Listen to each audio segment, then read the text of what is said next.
ਸਤਨਾਮ ਸ੍ਰੀ ਵਾਹਿਗੁਰੂ ਸਾਹਿਬ ਜੀ। ਧੰਨ ਗੁਰੂ ਗਰੀਬ ਨਿਵਾਜ।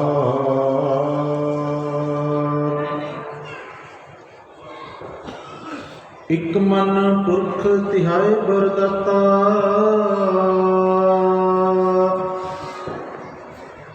ਸੰਤ ਸਹਾਰ ਸਦਾ ਵਿਖਿਆਤਾ। ਤਾਸ ਚਰਨ ਲੈ ਹਿਰਦੈ ਬਸਾਵੋ, ਤਉ ਪਰਮ ਗੁਰੂ ਨਾਨਕ ਗੁਣ ਗਾਵੋ। ਗਾਵੋ ਪਰਮ ਗੁਰੂ ਸੁਖ ਸਾਗਰ, ਦੁਰਤ ਨਿਵਾਰਣ ਸ਼ਬਦ ਸਰੇ। ਗਾਵੇ ਗੰਭੀਰ ਧੀਰ ਮਤ ਸਾਗਰ, ਜੋਗੀ ਜੰਗਮ ਧਿਆਨ ਤਰੇ। ਗਾਵੇ ਇੰਦਰਾਤ ਭਗਤ ਪ੍ਰਹਲਾਦਿਕ, ਆਤਮ ਰਸ ਜਿਨ ਜਾਣਿਓ।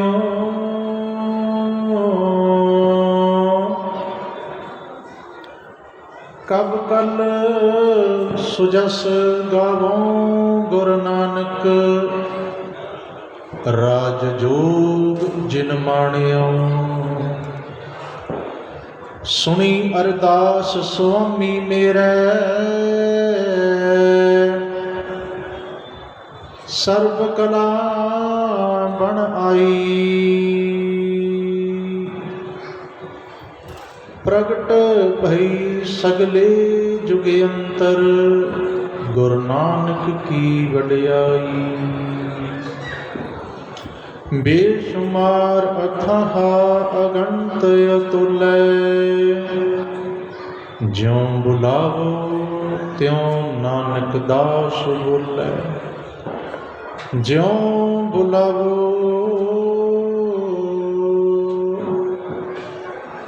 ਤਿਉ ਨਾਨਕ ਦਾਸ ਬੋਲੇ।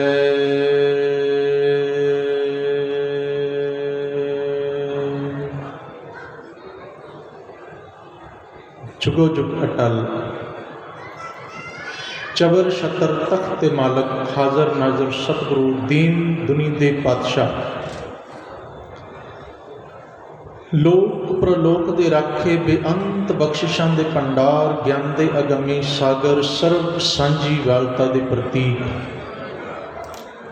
ਸਰਬ ਸੁੱਖਾਂ ਕੇ ਦਾਤੇ, ਸਰਬ ਦੁੱਖ ਹਰਤਾ, ਸਰਬ ਸ਼ਕਤੀਮਾਨ, ਸਰਬ ਸੁਖ ਸੰਪੰਨ, ਸਰਬ ਕਲੰ ਸੰਪੂਰਨ, ਸਰਬਰੇ ਕਾਇਨਾਤ, ਦੀਨ ਦਇਆਲ, ਪਤਿਤ ਪਾਵਨ, ਭਗਤ ਵਛਲ, ਕਿਰਪਾ ਨਿਧਾਨ, ਰਾਜਾਨ ਰਾਜ, ਭਾਨਨ ਭਾਨ, ਦੇਵਾਨ ਦੇਵ, ਉਪਮਾ ਮਹਾਨ ਦੇ ਸੋਮੇ। ਦਸਾਂ ਪਾਤਸ਼ਾਹੀਆਂ, ਪ੍ਰਮਾਣਿਕ ਭਗਤਾਂ, ਸਤਿਕਾਰਿਤ ਭੱਟਾਂ ਤੇ ਗੁਰਸਿੱਖਾਂ ਦੇ ਸਰੂਪ, ਰਾਜਿਆਂ ਦੇ ਰਾਜੇ, ਮਹਾਰਾਜਿਆਂ ਦੇ ਮਹਾਰਾਜੇ, ਗੁਰੂਆਂ ਦੇ ਗੁਰੂ, ਜਾਗਤ ਜੋਤ ਸਮਰੱਥ ਗੁਰਦੇਵ ਸ਼ਬਦ ਗੁਰੂ, ਧੰਨ ਧੰਨ ਧੰਨ ਧੰਨ ਧੰਨ ਸਤਿਗੁਰੂ ਸਾਹਿਬ ਸ੍ਰੀ ਗੁਰੂ ਗ੍ਰੰਥ ਸਾਹਿਬ ਜੀ ਮਹਾਰਾਜ, ਜਿਨ੍ਹਾਂ ਦੀ ਪਾਵਨ ਪਾਕ ਪਵਿੱਤਰ ਮਹਾਨ ਮੁਬਾਰਕ ਤੇ ਮੁਕੱਦਸ ਹਜ਼ੂਰੀ ਅੰਦਰ ਰਾਤਰੀ ਦੇ ਵਿਸ਼ੇਸ਼ ਗੁਰਮਤਿ ਦੀਵਾਨਾਂ ਦੀਆਂ ਹਾਜ਼ਰੀਆਂ ਭਰ ਰਹੀ ਗੁਰੂ ਰੂਪ ਗੁਰੂ ਪਿਆਰੀ ਸਾਧ ਸੰਗਤ ਜੀਓ, ਵਡਭਾਗੇ ਹੋ ਜੋ ਸਤਿਗੁਰੂ ਦੀ ਬਖਸ਼ਿਸ਼ ਦਾ ਸਦਕਾ ਹਜ਼ੂਰੀ ਰਾਗੀ ਸ੍ਰੀ ਦਰਬਾਰ ਸਾਹਿਬ ਆਪ ਸੰਗਤਾਂ ਨੂੰ ਗੁਰਬਾਣੀ ਕੀਰਤਨ ਰਾਹੀਂ ਪ੍ਰਸ਼ਾਰ ਕਰ ਰਹੇ ਸਨ। ਹੁਣ ਦਾਸ ਨੂੰ ਹੁਕਮ ਹੋਇਆ ਆਪ ਸੰਗਤਾਂ ਨਾਲ ਜੋ ਆਪਾਂ ਲੜੀਵਾਰ ਵਿਚਾਰ ਸਾਹਿਬ ਜੀ ਦੇ ਮਹਾਨ ਜੀਵਨ ਦੀ ਆਰੰਭ ਕੀਤੀ ਹੈ, ਗੁਰੂ ਸਾਹਿਬ ਦੇ ਜੀਵਨ ਦੀਆਂ ਅਨਮੋਲ ਅਗੰਮੀ ਅਗਾਧ ਬੋਧ ਵਿਚਾਰਾਂ ਦਾ, ਆਓ ਜਿੰਨੇ ਕੁ ਸਮੱਤ ਤੇ ਸਮਰੱਥਾ ਸਤਿਗੁਰੂ ਜੀ ਨੇ ਸਾਨੂੰ ਬਖਸ਼ੀ ਹੈ, ਉਹਦੇ ਮੁਤਾਬਕ ਹੀ ਆਪਾਂ ਸਤਿਗੁਰੂ ਨਾਨਕ ਦੇਵ ਮਹਾਰਾਜ ਜੀ ਦੀ ਉਪਮਾ ਨੂੰ ਗਾਇਨ ਕਰਨਾ, ਸੁਣਨਾ, ਸਮਝਣਾ ਤੇ ਹਿਰਦੇ 'ਚ ਵਸਾਉਣਾ ਹੈ। ਤੇ ਇਸ ਪ੍ਰਾਪਤ ਹੋਏ ਮਿਲੇ ਹੋਏ ਸੀਮਤ ਜੇ ਸਮੇਂ ਦਾ ਬਹੁਤ ਵੱਡਾ ਲਾਭ ਉਠਾਉਣਾ ਹੈ। ये समा बेशक थोड़ा है पर यह बहुत कीमती है। और एक गल नोट करियो, संसार अंदर जो चीज़ कीमती होंदी है वो बहुत थोड़ी होंदी है। जिस चीज़ की वैल्यू होएगी बहुत घट होएगी, जिस चीज़ की दुनिया च कोई वैल्यू नहीं या बहुत घट है वो बहुत ज़्यादा होंदी है। दाता मेहर करे इस सीमित जिहा समा साडियां झोलियां नूं गुरु की मत, गुरबाणी के कीमती अनमोल ज्ञान ते सतगुरु दीयां बख्शिशां नाल भरदे निवाजदे ते साडे ये दिन मनाने सार्थक रूप में सफल होण। आओ आप संगतां दे सन्मुख जिवें भी पातशाह किरपा बख्शिश मेहर करनगे, जो सतगुरु मैनूं डाक भेजणगे मैं तुहाडे राहीं एक डाकिया बन के वंडण की कोशिश करनी है। मेरा कुछ भी नहीं है, जो है गुरु दा, जो है संगतां दीयां आसीसां ने। बस आपां रल मिल के पातशाह तो ये बख्शिशां प्राप्त करनियां। गुरु की वड्याई अगाध बोध है। आपां संसारी जीव तुच्छ मत अल्प बुद्धि वाले हाँ। जिन्ना मर्जी असीं बयान करिए, उपमा करिए, कथन करिए, एक कथा एक कहानी अमुक है तो अकथ है तो अकथ ही रहे। बनाओ एकाग्रता, सावधान एकाग्रचित होकर दोए कर जोर। एक निक्की जी बेनती करते हैं मातावां भैणों वाले पासे, ये बेनती वैसे मैं करता नहीं होंदा, मेरा सुभाव नहीं होंदा निक्की निक्की गल ते बोलीए, पर मैनूं लगता भी शायद संगत डिस्टर्ब हो रही है। थोड़ा जिहा बच्चों को संकोचो, क्योंकि बच्चे का सुभाव होंदा है कुदना खेडना टपना, वो सुभाव है, उसका कसूर नहीं है, उसका सुभाव है। यदा गुस्सा भी सानू कोई नहीं, बस थोड़ा जिहा बच्चों को प्यार ते सत्कार नाल बिठाओ तो इत्थे उन्होंने ये सिखाइए भी संगत में आके किवें बैठीदा। खेडण वाली जगह ते खेडो ते बैठण वाली जगह ते बैठो। दाता मेहर करे सारियां दी मन बिरती गुरु शब्द नाल जुड़े। समूह संगत एकाग्रता बनाउंदे हुए बड़े प्यार अदब सत्कार नाल साहिब जी के महान चरण परसदे हुए गरीब निवास पातशाह के चरणों अंदर दोए कर जोर अदब सहित चुकाओ शीस। दास नूं बख्शो असीस। इक्को बार कहते गज के आखो जी वाहिगुरू जी का खालसा वाहिगुरू जी की फतेह। सतगुर नानक प्रगटिया मिट्टी धुंध जग चानन हुआ। भाई गुरदास जी ने गुरु नानक साहब की आमद से बहुत प्यारा वचन लिखिया। कहते महाराज जो संसार च आए ने उन्हों का आमद इस तरह की है जिमें चानन ही चानन हो जाता है। किसी ने पूछा उन्होंने भी भाई साहब किस तरह कोई उदाहरण दोगे? वो कहते हाँ, अगली लाइन उदाहरण है। कहते उदाहरण ये है ज्यों कर सूरज निकलिया तारे छपे अंधेर पलो। ये उदाहरण है। उदाहरण हमेशा किसी गल नूं समझण अते समझाउण वास्ते वरती जाती है। उदाहरण कभी भी पूजन वास्ते, मनण वास्ते, मत्था टेकण वास्ते नहीं होती। उदाहरण राही गल समझी अते समझाई जाती है। गुरु साहब जी ने गुरबाणी च बहुत सारिया उदाहरण वरतियां ने। स्कूलों असीं पढ़ते हैं, मैथेमैटिक्स पढ़ते हैं, उहदे च किसी सवाल का हल करने वास्ते नीचे एक्सरसाइज होंदी है जिहदे विच एग्जाम्पल होंदियां ने। वो किस वास्ते होंदियां ने? ताकि उस क्वेश्चन नूं हल करने वास्ते सानू इत्थों आइडिया मिल जाए। तुसीं पेपरां दे विच एग्जाम सेंटर दे विच आंसर शीट उपर एग्जाम्पल लिख के आओगे नंबर 0, भावें जिन्नी मर्जी खूबसूरत होवे,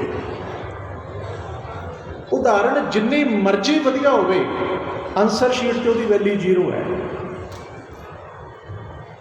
पर उसे उदाहरण राही तुसी असली सवाल नूं समझ के हल करोगे, तुसी 100 चों 100 भी लै जाओगे। मनुख ने एक गलती की,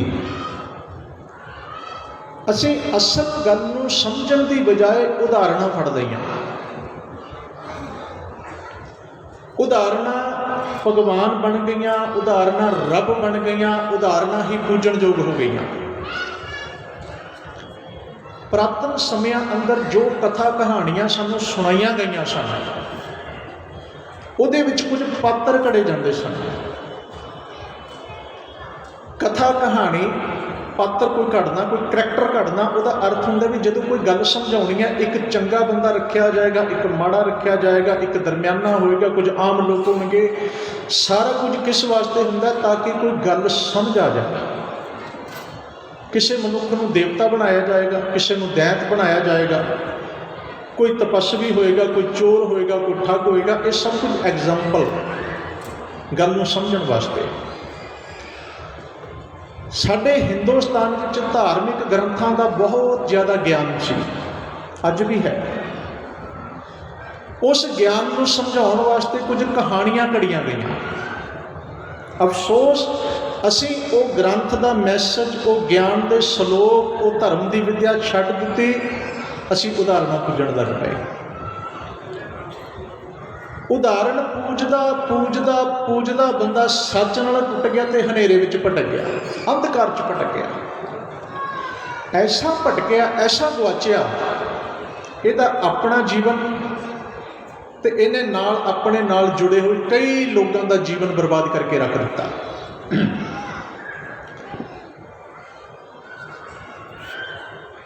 ਗੁਰੂ ਸਾਹਿਬ ਨੇ ਗੁਰਬਾਣੀ ਅੰਦਰ ਜਿਹੜਾ ਮਨੁੱਖ ਦੇ ਭਟਕਣ ਦਾ ਕਾਰਨ ਦੱਸਿਆ, ਉਹ ਹਨੇਰਾ ਦੱਸਿਆ। ਮੈਂ ਬੇਨਤੀ ਕਰ ਰਿਹਾ ਵੀ ਸਤਿਗੁਰੂ ਨਾਨਕ ਪ੍ਰਗਟਿਆ, ਮਿੱਟੀ ਧੁੰਦ ਜਗ ਚਾਨਣ ਹੋਆ। ਚਾਨਣ ਤੇ ਹਨੇਰੇ ਦੀ ਕਹਾਣੀ ਮਨੁੱਖ ਨਾਲ ਓਨੀ ਪੁਰਾਣੀ ਹੈ ਜਿੰਨਾ ਚਾਨਣ ਤੇ ਹਨੇਰਾ ਪੁਰਾਣਾ ਹੈ। ਓਨੀ ਪੁਰਾਣੀ ਹੈ ਸਾਡੀ ਕਹਾਣੀ। ਇਹ ਗੱਲ ਵੱਖਰੀ, ਬਾਹਰ ਇੱਕੋ ਤਰ੍ਹਾਂ ਦਾ ਹਨੇਰਾ ਤੇ ਇੱਕੋ ਤਰ੍ਹਾਂ ਦਾ ਚਾਨਣ ਹੈ। ਬਹੁਤੀ ਗੱਲ ਹੈ ਤੁਸੀਂ ਦੋ ਤਰ੍ਹਾਂ ਦਾ ਚਾਨਣ ਕਹਿ ਲਓ, ਵੀ ਦਿਨ 'ਚ ਸੂਰਜ ਹੈ, ਰਾਤ ਨੂੰ ਲਾਈਟਾਂ ਨੇ, ਪਰ ਹਨੇਰਾ ਸਾਰੇ ਪਾਸੇ ਇੱਕੋ ਹੀ ਹੈ। ਪਰ ਮਨੁੱਖ ਦੇ ਮਨ ਦੇ ਅੰਦਰ ਜੋ ਹਨੇਰਾ, ਉਹਦੀ ਗਿਣਤੀ ਕੋਈ ਨਹੀਂ, ਉਹਦਾ ਪਾਰਾਵਾਰ ਕੋਈ ਨਹੀਂ ਹੈ। ਕੋਈ ਪਾਰਾਵਾਰ ਨਹੀਂ, ਕੋਈ ਗਿਣਤੀ ਨਹੀਂ। ਕਿੰਨੀ ਕਿਸਮ ਦਾ ਹਨੇਰਾ ਹੈ, ਕਿੰਨੇ ਤਰ੍ਹਾਂ ਦਾ ਹਨੇਰਾ ਹੈ, ਕਿੰਨਾ ਲੰਮਾ ਹਨੇਰਾ ਹੈ, ਕੋਈ ਤੋਲ ਮੋਲ ਨਹੀਂ ਹੈ। ਇਹ ਹਨੇਰਾ ਹੀ ਸੀ ਜੋ ਸਾਨੂੰ ਭਟਕਾ ਰਿਹਾ ਸੀ। ਹਨੇਰਾ ਅਗਿਆਨ ਵੀ ਹੈ, ਹਨੇਰਾ ਭਰਮ ਵੀ ਹੈ। ਹਨੇਰਾ ਹੀ ਕਰਮ ਕਾਂਡ ਕਰਾਉਂਦਾ ਹੈ। ਹਨੇਰਾ ਹੀ ਬੰਦੇ ਨੂੰ ਦਰ ਦੀਆਂ ਠੋਕਰਾਂ ਖਾਣ ਵਾਸਤੇ ਮਜਬੂਰ ਕਰਦਾ ਹੈ। ਹਨੇਰਾ ਹੀ ਬੰਦੇ ਨੂੰ ਧਾਗੇ ਤਵੀਤਾਂ ਤੱਕ ਲੈ ਕੇ ਜਾਂਦਾ ਹੈ। ਹਨੇਰਾ ਬੰਦੇ ਨੂੰ ਬੁੱਤ ਪੂਜਣ ਲਾ ਦਿੰਦਾ ਹੈ। ਕਿਉਂ? ਹੁਣ ਇਹਨੂੰ ਬਾਹਰੋਂ ਸਮਝੀਏ ਗੱਲ ਨੂੰ। ਫਿਰ ਓਨਲੀ ਫੋਰ ਐਗਜ਼ਾਮਪਲ, ਇਹ ਹੁਣ ਓਰੀਜਨਲੀ ਸਿਰਫ ਐਗਜ਼ਾਮਪਲ। ਕਿਵੇਂ? ਜਦੋਂ ਰਾਤ ਹੁੰਦੀ ਹੈ, ਅਸੀਂ ਸਾਰੇ ਲੋਕ ਆਪੋ ਆਪਣੇ ਘਰਾਂ ਵਿੱਚ ਵਾਪਸ ਆ ਜਾਂਦੇ ਹਾਂ। ਹਨੇਰਾ ਹੋ ਗਿਆ। ਹਨੇਰਾ ਸਭ ਤੋਂ ਪਹਿਲੀ ਗੱਲ ਬੰਦੇ ਦੇ ਮਨ ਵਿੱਚ ਡਰ ਪੈਦਾ ਕਰਦਾ ਹੈ। ਹਨੇਰਾ ਹੁੰਦੇ ਹੀ ਡਰ ਸ਼ੁਰੂ ਹੋ ਜਾਂਦਾ ਹੈ। ਦਿਨ 'ਚ ਦੌੜਿਆ ਭੱਜਿਆ ਹੱਸਦਾ ਖੇਡਦਾ ਬੰਦਾ ਰਾਤ ਪੈਂਦੇ ਹੀ ਘਰ ਵੱਲ ਨੂੰ ਜਾਂਦਾ ਹੈ। ਸਾਡੀਆਂ ਦੁਕਾਨਾਂ ਕਾਰੋਬਾਰਾਂ ਨੂੰ ਤਾਲੇ ਲੱਗ ਜਾਂਦੇ ਨੇ, ਘਰਾਂ ਨੂੰ ਤਾਲੇ ਲੱਗ ਜਾਂਦੇ ਨੇ। ਹਨੇਰਾ ਡਰ ਪੈਦਾ ਕਰਦਾ। ਦੂਜੀ ਗੱਲ, ਹਨੇਰਾ ਸਭ ਕੁਝ ਸਮੋ ਲੈਂਦਾ, ਸਭ ਕੁਝ। ਹਨੇਰੇ ਵਿੱਚ ਸੋਨਾ ਪਿਆ ਹੋਵੇ, ਹਨੇਰੇ 'ਚ ਮਿੱਟੀ ਪਈ ਹੋਵੇ, ਕੁਝ ਪਤਾ ਨਹੀਂ ਲੱਗੇਗਾ। ਹਨੇਰਾ ਵੱਡੇ ਵੱਡੇ ਘਰ, ਵੱਡੀਆਂ ਵੱਡੀਆਂ ਬਿਲਡਿੰਗਾਂ, ਸਮੁੱਚੀ ਧਰਤੀ, ਸਮੁੱਚਾ ਅਸਮਾਨ, ਵੱਡੇ ਵੱਡੇ ਪਰਬਤ ਸਭ ਨੂੰ ਲੁਕੋ ਲੈਂਦਾ, ਆਪਣੇ ਆਪ 'ਚ ਸਮੋ ਲੈਂਦਾ। ਤੁਸੀਂ ਕੀ ਦੇਖੋਗੇ ਹਨੇਰੇ 'ਚ? ਇੱਥੋਂ ਤੱਕ ਹਨੇਰਾ ਆਪਣੇ ਦੀ ਪਹਿਚਾਣ ਵੀ ਭੁਲਾ ਦਿੰਦਾ ਹੈ। ਇਸ ਗੱਲ ਨੂੰ ਸਮਝੋ। ਮੈਂ ਫੇਰ ਬੇਨਤੀ ਕਰਨ ਲੱਗਾ, ਸਤਿਗੁਰੂ ਜੀ ਦਾ ਪ੍ਰਕਾਸ਼ ਪੁਰਬ ਮਨਾ ਰਹੇ ਹਾਂ। ਪ੍ਰਕਾਸ਼ ਤੋਂ ਪਹਿਲਾਂ ਹਨੇਰੇ ਨੂੰ ਸਮਝਣਾ ਬਹੁਤ ਜ਼ਰੂਰੀ ਹੈ। ਪਰ ਹਨੇਰੇ ਨੂੰ ਸਮਝ ਕੇ, ਹਨੇਰੇ 'ਚੋਂ ਨਿਕਲ ਕੇ ਅਸੀਂ ਪ੍ਰਕਾਸ਼ ਤੱਕ ਪਹੁੰਚਣਾ, ਇਹ ਸਾਡੀ ਮੰਜ਼ਿਲ ਹੈ। ਇਹ ਸਾਡਾ ਮੰਤਵ ਹੋਣਾ ਚਾਹੀਦਾ। ਤੁਹਾਡਾ ਵੀ ਹੋਵੇ, ਸਾਰਿਆਂ ਦਾ ਹੋਵੇ ਤੇ ਸਾਡਾ ਵੀ ਹੋਵੇ। ਹਨੇਰਾ ਸਭ ਕੁਝ ਲੁਕੋ ਲੈਂਦਾ ਹੈ। ਹਨੇਰਾ ਭਰਮ ਪੈਦਾ ਕਰਦਾ ਹੈ। ਹਨੇਰਾ ਪਹਿਚਾਣ ਲੁਕੋ ਲੈਂਦਾ ਹੈ। ਹਨੇਰੇ ਵਿੱਚ ਸਾਡੇ ਘਰ ਦੇ ਅੰਦਰ ਹੀ ਜਦੋਂ ਕਈ ਵਾਰੀ ਲਾਈਟ ਚਲੀ ਜਾਂਦੀ ਹੈ, ਕਿਸੇ ਦੇ ਆਉਣ ਦੀ ਆਵਾਜ਼ ਸੁਣਦੇ ਹਾਂ, ਅਸੀਂ ਪੁੱਛਦੇ ਹਾਂ ਕੌਣ ਹੈ, ਹਾਲਾਂਕਿ ਸਾਡੇ ਘਰ ਦਾ ਮੈਂਬਰ ਹੁੰਦਾ ਹੈ। ਕੌਣ ਆਇਆ ਕਮਰੇ 'ਚ, ਦੱਸਣਾ ਪੈਂਦਾ ਹੈ। ਹੁਣ ਕਈ ਗੱਲਾਂ ਹੋ ਗਈਆਂ, ਡਰ ਪੈਦਾ ਕਰਦਾ ਹੈ, ਭਰਮ ਪੈਦਾ ਕਰਦਾ ਹੈ, ਪਹਿਚਾਣ ਲੁਕੋ ਲੈਂਦਾ, ਸਭ ਕੁਝ ਸਮੋ ਲੈਂਦਾ ਹੈ। ਤੇ ਹਨੇਰੇ ਨੂੰ ਦੂਰ ਕਿਵੇਂ ਕਰੋਗੇ? ਚਾਨਣ ਨਾਲ। ਲਾਈਟ ਹੀ ਚਾਹੀਦੀ ਹੈ ਜੀ। ਹਨੇਰੇ ਨੂੰ ਤੁਸੀਂ ਆਪਣੇ ਸਰੀਰਕ ਬਲ ਨਾਲ ਦੂਰ ਨਹੀਂ ਕਰ ਸਕਦੇ, ਇਹ ਵੀ ਧਿਆਨ 'ਚ ਰੱਖਿਓ।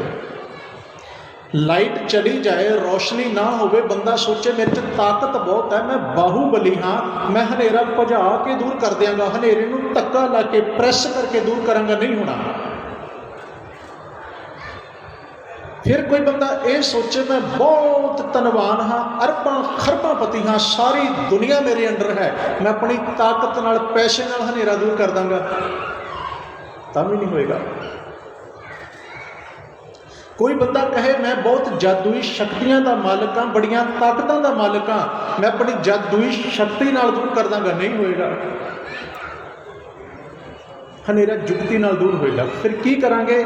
ਜਦੋਂ ਸਾਰੀਆਂ ਤਾਕਤਾਂ, ਸਾਰੀਆਂ ਸ਼ਕਤੀਆਂ ਇੱਕ ਥਾਂ ਤੇ ਆਪਣੇ ਆਪ ਨੂੰ ਸਰੈਂਡਰ ਕਰ ਦੇਣਗੀਆਂ, ਸਾਡੇ ਸਰੀਰ ਦਾ ਬਲ ਕੰਮ ਨਹੀਂ ਦੇਗਾ, ਸਾਡੀ ਅਕਲ ਦਾ ਬਲ ਕੰਮ ਨਹੀਂ ਦੇਗਾ, ਸਾਡੇ ਧਨ ਦੌਲਤ ਪਦਾਰਥਾਂ ਦਾ ਬਲ ਕੰਮ ਨਹੀਂ ਦੇਗਾ, ਉਦੋਂ ਫਿਰ ਕੋਈ ਸੂਝਵਾਨ, ਕੋਈ ਗੁਰੂ, ਕੋਈ ਰੱਬ ਦਾ ਪਿਆਰਾ, ਕੋਈ ਪੀਰ, ਕੋਈ ਫਕੀਰ, ਕੋਈ ਦਰਵੇਸ਼, ਕੋਈ ਰੂਹਾਨੀ ਆਤਮਾ ਆ ਕੇ ਸਾਨੂੰ ਇਹ ਗੱਲ ਕਹੇਗੀ, ਭਲਿਆ ਜੇ ਹਨੇਰਾ ਦੂਰ ਕਰਨਾ, ਟੱਕਰਾ ਨਾ ਮਾਰ, ਭਰਮ ਨਾ ਭਟਕਣਾ, ਇੱਕ ਨਿੱਕਾ ਜਿਹਾ ਦੀਵਾ ਚਲਾ ਦੇ, ਰੋਸ਼ਨੀ ਹੋ ਜਾਏਗੀ। ਹੁਣ ਰੋਸ਼ਨੀ ਜਗੀ, ਦੀਵਾ ਜਗਿਆ, ਹਨੇਰਾ ਦੂਰ। ਤੇ ਗੁਰੂ ਸਾਹਿਬ ਜੀ ਕਹਿੰਦੇ ਆ, ਦੀਵਾ ਬਲੈ ਅੰਧੇਰਾ ਜਾਏ, वेद पाठ मत पापां खाए, उगवै सूर न जापै चंद, जह ज्ञान प्रगास अज्ञान मिटंद। सिद्धे जी उदाहरण दिते, कहते बाहर दीवा जगदा, हनेरा चला जाता है। हे बंदे, तेरे मन दे विच जिहड़ा अज्ञान दा हनेरा, तू ज्ञान दा दीवा बाल, तेरे मन दा हनेरा चला जाएगा। ਇਹ ਕਿਰਪਾ ਹਿੰਦੁਸਤਾਨ ਦੇ ਉੱਪਰ ਗੁਰੂ ਨਾਨਕ ਦੇਵ ਜੀ ਦੇ ਰੂਪ ਦੇ ਵਿੱਚ ਹੋਈ। ਤੇ ਭਾਈ ਗੁਰਦਾਸ ਜੀ ਨੇ ਉਹਨਾਂ ਨੂੰ ਕਿਹਾ, ਉਹ ਦੀਵਾ ਵੀ ਹਨ ਤੇ ਉਹ ਸੂਰਜ ਵੀ ਹਨ। ਉਹਨਾਂ ਨੇ ਉਦਾਹਰਨ ਦਿੱਤੀ, ਜਿਉਂ ਕਰ ਸੂਰਜ ਨਿਕਲਿਆ, ਤਾਰੇ ਛਪੇ, ਅੰਧੇਰ ਪਲਵਾ। ਕਹਿੰਦੇ ਮਹਾਰਾਜ ਜੀ ਦੀ ਆਮਦ, ਧੰਨ ਗੁਰੂ ਨਾਨਕ ਸਾਹਿਬ ਜੀ ਦਾ ਆਗਮਨ ਸੰਸਾਰ ਵਿੱਚ ਇਸ ਤਰ੍ਹਾਂ ਹੈ, ਇੱਕ ਸੂਰਜ ਦੀ ਨਿਆਈ। ਸੂਰਜ ਆਉਂਦਾ ਹੈ, ਹਨੇਰਾ ਚਲਾ ਜਾਂਦਾ ਹੈ। ਗੁਰੂ ਨਾਨਕ ਸਾਹਿਬ ਆਏ, ਅਗਿਆਨ ਦਾ ਹਨੇਰਾ, ਭਰਮਾਂ ਦਾ ਹਨੇਰਾ, ਦੁੱਖਾਂ ਦਾ ਹਨੇਰਾ ਚਲਾ ਗਿਆ। ਇਹ ਗੱਲ ਉਹਨਾਂ ਨੇ ਸਾਨੂੰ ਸਮਝਾਈ। ਪਰ ਕੀ ਹਨੇਰਾ ਸਦਾ ਵਾਸਤੇ ਮਿਟ ਗਿਆ? ਇਮਾਨਦਾਰੀ ਨਾਲ ਤੁਸੀਂ ਵੀ ਮੈਂ ਵੀ ਆਪਣੇ ਅੰਦਰ ਨੂੰ ਪਰਖੀਏ, ਆਪਣੇ ਅੰਦਰ ਨੂੰ ਵੇਖੀਏ। ਸਾਨੂੰ ਕਿਤੇ ਦਾਤਾ ਮਿਹਰ ਕਰੇ, ਅਸੀਂ ਰੋਜ਼ ਸ਼ੀਸ਼ੇ ਵਿੱਚ ਆਪਣੀ ਤਸਵੀਰ ਵੇਖਦੇ ਹਾਂ, ਅਸੀਂ ਆਪਣਾ ਸਰੀਰ ਵੇਖਦੇ ਹਾਂ। ਕਿਤੇ ਮਾਲਕ ਮਿਹਰ ਕਰੇ, ਕਰੋੜਾਂ ਚੋਂ ਕਿਸੇ ਦੇ ਭਾਗ ਜਾਗਦੇ ਨੇ, ਜਿਸ ਦਿਨ ਇਹਨੂੰ ਆਪਣਾ ਜ਼ਮੀਰ ਵੇਖਣ ਆ ਗਿਆ, ਇਹ ਆ ਕੇ ਕਬੂਲ ਕਰੇਗਾ, ਸਤਿਗੁਰੂ ਬਖਸ਼ ਲੈ, ਮੈਂ ਹਨੇਰੇ 'ਚ ਹੀ ਭਟਕ ਰਿਹਾ, ਮੇਰਾ ਚਿਹਰਾ ਚਮਕ ਰਿਹਾ, ਮੇਰੇ ਬਸਤਰ ਉਜਲੇ ਨੇ, ਬਾਹਰ ਮੈਂ ਬਹੁਤ ਰੋਸ਼ਨੀ ਕੀਤੀ ਹੈ, ਬਹੁਤ ਚਕਾ ਚੌਂਧ ਕੀਤੀ ਹੈ, ਬਹੁਤ ਭੇਖ ਕੀਤਾ ਹੈ, ਪਰ ਹਕੀਕਤ ਇਹ ਹੈ ਮੇਰੇ ਅੰਦਰ ਹਨੇਰਾ ਹੈ। ਇਹਨੂੰ ਕਹਿੰਦੇ ਨੇ ਜਾਗਰਿਤ ਹੋਣਾ, ਮਨ ਦਾ ਜਾਗ ਜਾਣਾ, ਮਨ ਦਾ ਗੁਰੂ ਦੇ ਉਪਦੇਸ਼ ਨੂੰ ਕਮਾਉਣ ਵਾਲੇ ਪਾਸੇ ਤੁਰਨਾ। ਇੱਕ ਵਿਦਵਾਨ ਸੱਚੀ ਗੱਲ ਲਿਖਦਾ ਹੈ, ਉਹ ਕਹਿੰਦਾ ਅੱਜ ਦਾ ਜਿਹੜਾ ਸਮਾਂ ਹੈ, ਇਹਨੂੰ ਸਮਝਿਓ ਅਜੋਕਾ ਸਮਾਂ। ਅਜੋਕੇ ਸਮੇਂ ਦਾ ਅਰਥ ਹੈ ਜਿਸ ਸਮੇਂ ਵਿੱਚ ਅਸੀਂ ਜੀ ਰਹੇ ਹਾਂ, ਜਿਹਨੂੰ ਅਸੀਂ ਕਹਿੰਦੇ ਹਾਂ ਸਾਇੰਸ ਦਾ, ਵਿਗਿਆਨ ਦਾ ਸਮਾਂ, ਤਰੱਕੀ ਦਾ ਸਮਾਂ। ਦੁਨੀਆ ਚੰਦ ਤੇ ਪਹੁੰਚ ਗਈ, ਰੌਸ਼ਨੀਆਂ, ਉਜਾਲੇ, ਮਨੁੱਖ ਨੇ ਐਸੇ ਪ੍ਰਬੰਧ ਕੀਤੇ। ਕਈ ਦੇਸ਼ ਐਸੇ ਨੇ, ਅਸੀਂ ਕਹਿੰਦੇ ਜਿੱਥੇ ਰਾਤ ਨਹੀਂ ਹੁੰਦੀ। ਉਹਦਾ ਭਾਵ ਇਹ ਹੈ, ਉਹਨਾਂ ਨੇ ਰੌਸ਼ਨੀ ਇੰਨੀ ਕਰ ਦਿੱਤੀ, ਰਾਤ ਨੂੰ ਵੀ ਦਿਨ ਚੜ੍ਹਿਆ ਹੁੰਦਾ ਹੈ। ਜਿਵੇਂ ਕਿ ਦੇਖੋ, ਬਹੁਤ ਸੋਹਣਾ ਇੰਤਜ਼ਾਮ ਹੈ। ਪਰ ਉਹ ਬੰਦਾ ਬਹੁਤ ਕਮਾਲ ਗੱਲ ਲਿਖਦਾ ਹੈ, ਕਹਿੰਦਾ ਅੱਜ ਦੇ ਮਨੁੱਖ ਦੀ ਤਰੱਕੀ ਕਿੱਥੇ ਖੜੀ ਹੈ? ਉਹ ਸਿਰਫ ਇੱਥੇ ਤੱਕ ਖੜੀ ਹੈ, ਇਹਨੇ ਬਾਹਰ ਬਹੁਤ ਚਾਨਣ ਕੀਤਾ, ਪਰ ਅਫਸੋਸ ਅੰਦਰ ਹਨੇਰੇ 'ਚ ਹੀ ਭਟਕਦਾ ਰਹਿ ਗਿਆ। ਇਸ ਦੌਰੇ ਤਰੱਕੀ ਕੇ ਅੰਦਾਜ਼ ਨਿਰਾਲੇ ਹੈ, ਵੱਖਰੇ, यूनिक, अचंभित करने वाले। इस दौरे तरक्की के अंदाज निराले हैं, जहनों में अंधेरे हैं, सड़कों पे उजाले हैं। अंदर हनेरा है, पर कहते बाहर की रोशनी करी फिरदा, तो ये खुशी हो जाता मैं बड़ी रोशनी कर ली।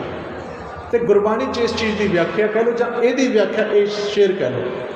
बाबा फरीद जी ने गल की, कहते फरीदा कन्न मुसला सूफ गल दिल काती गुड़वात, बाहर दिशा चानना दिल अंधियारी रात। बाहर बहुत चानण का अर्थ की है? वेश पूजा भेख। हुण भेख सानूं बनाउणा पैंदा, साडी मजबूरी है। धर्मी बंदे नूं भेख धारण करना ही पएगा। जे असीं धर्म का भेख नहीं धारण करांगे तो संगत नहीं प्रवान करती। समस्या भी है ना। हालांकि भेख इस गल की निशानी हुंदा भी जैसा भेख है वैसा कर्म होवे, वैसा ज्ञान होवे, वैसी समझ होवे, वैसी सोच होवे, वैसे कर्म होवन। पर अफसोस ऐसा हो ना सकिया। बाबा फरीद जी ने खुले शब्दों च कहा कन्न मुसला। कन्न का अर्थ है ईयर, कन्न नहीं है। कन्न का अर्थ है कंध, कंधा, मोढा। मुसले का अर्थ होता है जो मुसलमान भरा साडे नमाज पढ़ने वाला कपड़ा जो मोढे ते रखते हैं उन्होंने मुसला कहते हैं।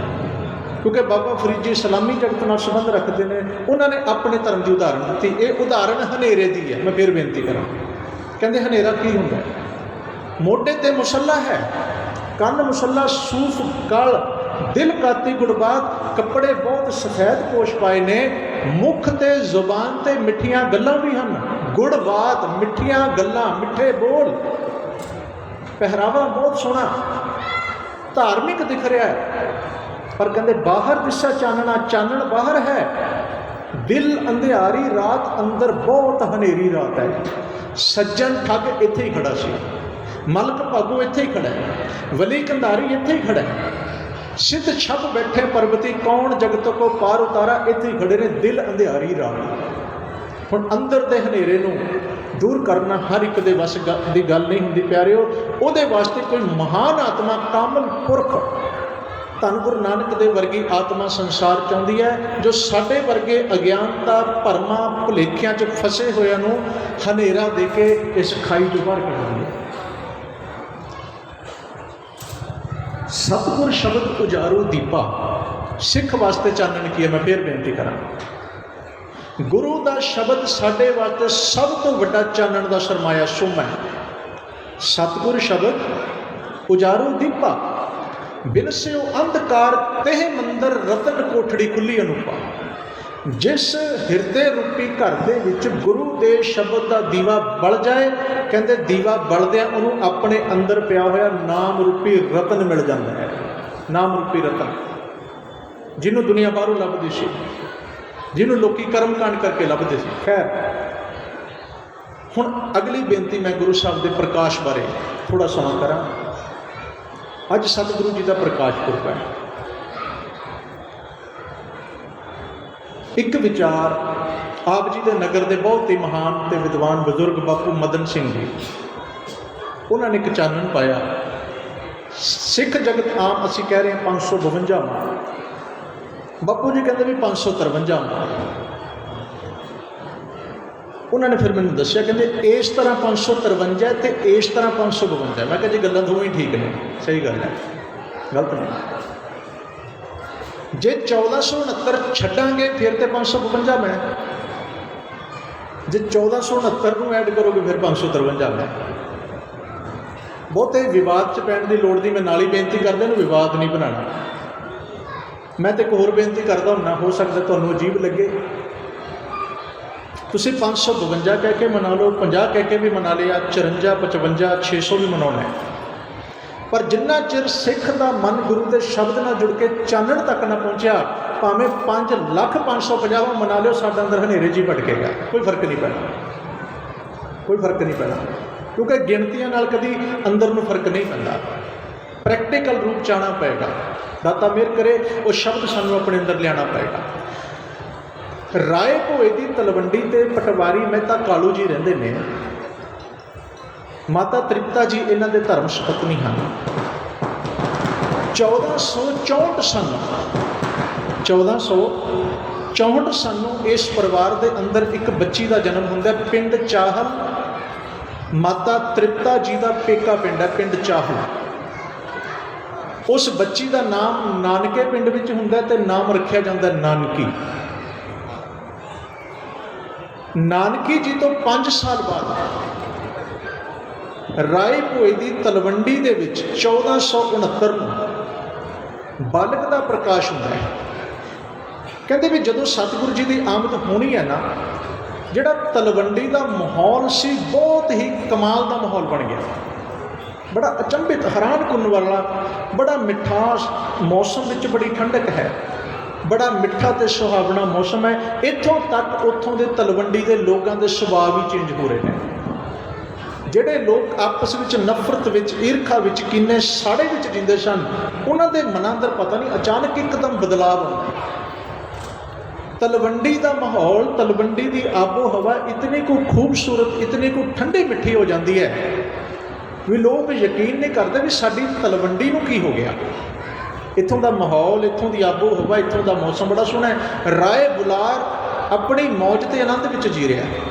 ਮਾਤਾ ਤ੍ਰਿਪਤਾ ਜੀ ਦੇ ਚਿਹਰੇ ਤੇ ਇਤਨਾ ਕੁ ਨੂਰ ਹੈ, ਇਤਨਾ ਜਲਾਲ ਹੈ, ਆਮ ਬੰਦਾ ਉਹਨਾਂ ਦੇ ਚਿਹਰੇ ਦਾ ਜਲਾਲ ਨਹੀਂ ਚੱਲ ਸਕਦਾ। ਕਾਰਨ ਕੀ ਹੈ? ਕਹਿੰਦੇ ਕਾਰਨ ਇਹ ਹੈ, ਗੁਰੂ ਨਾਨਕ ਗਿਆਨ ਰੂਪ ਨੇ, ਸ਼ਬਦ ਰੂਪ ਨੇ, ਜੋਤ ਰੂਪ ਨੇ। ਉਹ ਕੇਵਲ ਸਰੀਰ ਰੂਪ 'ਚ ਨਹੀਂ ਹਨ। ਆਮ ਬੱਚਾ, ਆਮ ਬਾਲਕ, ਆਪਾਂ ਜਿਤਨੇ ਜੀਵਾਂ ਸੀ ਕੇਵਲ ਸਰੀਰ ਕਰਕੇ ਆਉਂਦੇ ਆ। ਗਿਆਨ, ਜੋਤ, ਪ੍ਰਕਾਸ਼ ਇਹਦੇ ਬਹੁਤ ਲੰਮੇ ਅਰਸੇ ਬਾਅਦ ਕਿਸੇ ਭਾਗਾਂ ਵਾਲੇ ਨੂੰ ਪ੍ਰਾਪਤ ਹੁੰਦਾ ਹੈ। ਪਰ ਜਿਸ ਦੇ ਅੰਦਰ ਜਿਉਂ-ਜਿਉਂ ਸੱਚ ਆਏਗਾ, ਨਾਮ ਆਏਗਾ, ਬਾਣੀ ਆਏਗੀ, ਉਹਦੇ ਅੰਦਰ ਦੀ ਕਹਾਣੀ, ਉਹਦੇ ਅੰਦਰ ਦੀ ਕਲਾ ਉਹਦੇ ਚਿਹਰੇ 'ਤੇ ਨੂਰ ਤੋਂ ਪ੍ਰਗਟ ਹੋਣ ਲੱਗ ਜਾਂਦੀ ਹੈ। ਬਹੁਤ ਸਾਰੀਆਂ ਰੂਹਾਂ ਹੁੰਦੀਆਂ ਨੇ, ਉਹਨਾਂ ਦੇ ਚਿਹਰੇ ਦਾ ਜਲਾਲ, ਅੱਖਾਂ ਦੀ ਚਮਕ, ਉਹਨਾਂ ਦੀ ਡੀਲ ਡੋਲ, ਉਹਨਾਂ ਦਾ ਸੁਭਾਅ ਹਰ ਇੱਕ ਦੇ ਵੱਸ ਦੀ ਗੱਲ ਹੀ ਹੁੰਦੀ, ਉਹਨੂੰ ਝੱਲ ਜਾਏ। ਉਦੋਂ ਫਿਰ ਬੰਦਾ ਪੁੱਛਦਾ ਜੀ ਤੁਹਾਡੇ ਚਿਹਰੇ 'ਤੇ ਜੋ ਗੁਲਾਲ ਹੈ, ਲਾਲੀ ਹੈ, ਚਿਹਰੇ 'ਤੇ ਨੂਰ ਹੈ, ਕਿੱਥੋਂ ਹੈ? ਉਹ ਕਹਿੰਦਾ ਪਤਾ ਨਹੀਂ, ਪਰ ਜਿੱਦਣ ਦਾ ਸ਼ਬਦ ਨਾਲ, ਬਾਣੀ ਨਾਲ, ਨਾਮ ਨਾਲ ਜੁੜਿਆ, ਅੰਦਰ ਦੀ ਕੁਰਕਤਾ, ਅੰਦਰ ਦੀ ਕਾਲਕ ਸਭ ਮਿਟ ਗਈ ਹੈ। ਹੁਣ ਸਰੂਰ ਹੀ ਇੰਨਾ ਬਣਿਆ, ਦੁਨੀਆ ਕਹਿੰਦੀ ਹੈ ਵੀ ਲਾਲੀ ਹੈ, ਪਰ ਮੈਨੂੰ ਤਾਂ ਇੰਨਾ ਪਤਾ ਹੈ, ਕਵਨ ਰੰਗ ਤੂੰ ਭਈ ਗੁਲਾਲੀ, ਕਵਨ ਬਨੇਰੀ ਤੇਰੀ ਲਾਲੀ। ਇਹ ਲਾਲੀ ਕਹਿੰਦੇ ਨਾਮ ਦੀ ਹੈ, ਸ਼ਬਦ ਦੀ ਹੈ। ਜੇ ਬੰਦੇ ਦੇ ਮਨ ਦੇ ਅੰਦਰ ਨਾਮ ਵਸੇ ਲਾਲੀ ਆਉਂਦੀ ਹੈ, ਤੇ ਮਾਤਾ ਤ੍ਰਿਪਤਾ ਦੇ ਅੰਦਰ ਦੁਨੀਆ ਨੂੰ ਲਾਲੀ ਦੇਣ ਵਾਲਾ ਨਾਨਕ ਬੈਠਾ, ਉੱਥੇ ਲਾਲੀ ਕਿਉਂ ਨਹੀਂ ਆਏਗੀ? ਚਿਹਰਾ ਸੁਰਖ ਲਾਲ। ਉਸ ਸੁਭਾਗਾ ਦਿਨ ਆਇਆ, ਦੌਲਤਾਂ ਦਾਈ ਹੈ ਜੀ ਉਸ ਸਮੇਂ ਦੀ। ਦੌਲਤਾਂ ਦਾਈ ਅੱਜ ਮੈਂ ਤਾਂ ਕਾਲੂ ਜੀ ਨੂੰ ਮਿਲਦੀ ਹੈ ਤੇ ਕਹਿੰਦੀ ਕਾਲੂ ਪਟਵਾਰੀ ਜੀ ਅੱਜ ਫਿਰ ਮੇਰੀ ਸੇਵਾ ਲੱਗੀ ਹੈ ਤੇ ਮੇਰਾ ਫਰਜ਼ ਹੁੰਦਾ, ਮੇਰਾ ਕਰਮ ਹੈ, ਜੋ ਮਾਲਕ ਨੇ ਮੈਨੂੰ ਕਿੱਤਾ ਦਿੱਤਾ, ਜੋ ਮੈਨੂੰ ਗੁਰ ਦਿੱਤਾ, ਜੋ ਗਿਆਨ ਦਿੱਤਾ, ਮੈਂ ਦਾਈ ਦੀ ਸੇਵਾ ਨਿਭਾਉਂਦੀ ਹਾਂ। ਤੇ ਉਹਨੇ ਇੱਕ ਗੱਲ ਆਖੀ, ਕਹਿਣ ਲੱਗੀ ਕਾਲੂ ਜੀ ਵੀ ਨਾਮ ਮੇਰਾ ਪਰਿਵਾਰ ਨੇ ਦੌਲਤਾਂ ਰੱਖਿਆ। ਇਹ ਮੁਸਲਮਾਨੀ ਪਰਿਵਾਰ 'ਚ ਮੈਂ, ਪਰਿਵਾਰ ਨੇ ਨਾਮ ਮੇਰਾ ਦੌਲਤਾਂ ਰੱਖਿਆ, ਨਾਮ ਮੇਰਾ ਦੌਲਤਾਂ ਹੈ, ਪਰ ਸੱਚੀ ਬਾਤ ਹੈ ਮੈਂ ਦੌਲਤ ਵੇਖੀ ਕਦੇ ਨਹੀਂ ਹੈ। ਮੈਂ ਦੌਲਤ ਦਾ ਮੂੰਹ ਨਹੀਂ ਤੱਕਿਆ। ਦੌਲਤਾਂ ਕੀ ਹੁੰਦੀ ਹੈ, ਦੌਲਤ ਕਿਹਨੂੰ ਕਹਿੰਦੇ ਨੇ, ਧਨ ਕੀ ਹੁੰਦਾ, ਕੀ ਕਰਦਾ, ਮੈਨੂੰ ਨਹੀਂ ਪਤਾ। ਮੇਰਾ ਤਾਂ ਬਸ ਗੁਜ਼ਾਰੀ ਚੱਲਦਾ ਹੈ। ਤੇ ਅੱਜ ਮੈਂ ਬੇਨਤੀ ਇਹ ਕਰਦੀ ਹਾਂ, ਅਗਰ ਮਾਲਕ ਨੇ ਕਿਰਪਾ ਕੀਤੀ, ਤੇਰੇ ਘਰ ਸੰਤਾਨ ਜਿਹੜੀ ਮਰਜ਼ੀ ਹੋਏ, ਬਸ ਤੂੰ ਮੈਨੂੰ ਦੌਲਤ ਨਾਲ ਨਵਾਜ਼ ਦੀ, ਮੇਰੇ ਦੁੱਖ ਕੱਟੇ ਜਾਣਗੇ। ਮੈਂ ਇੱਥੇ ਇੱਕ ਬੇਨਤੀ ਕਰਦੇ ਹਾਂ, ਇੱਕ ਥੋੜ੍ਹਾ ਜਿਹਾ ਪ੍ਰਕਾਸ਼ ਲੈ ਲਈਏ ਆਪਾਂ।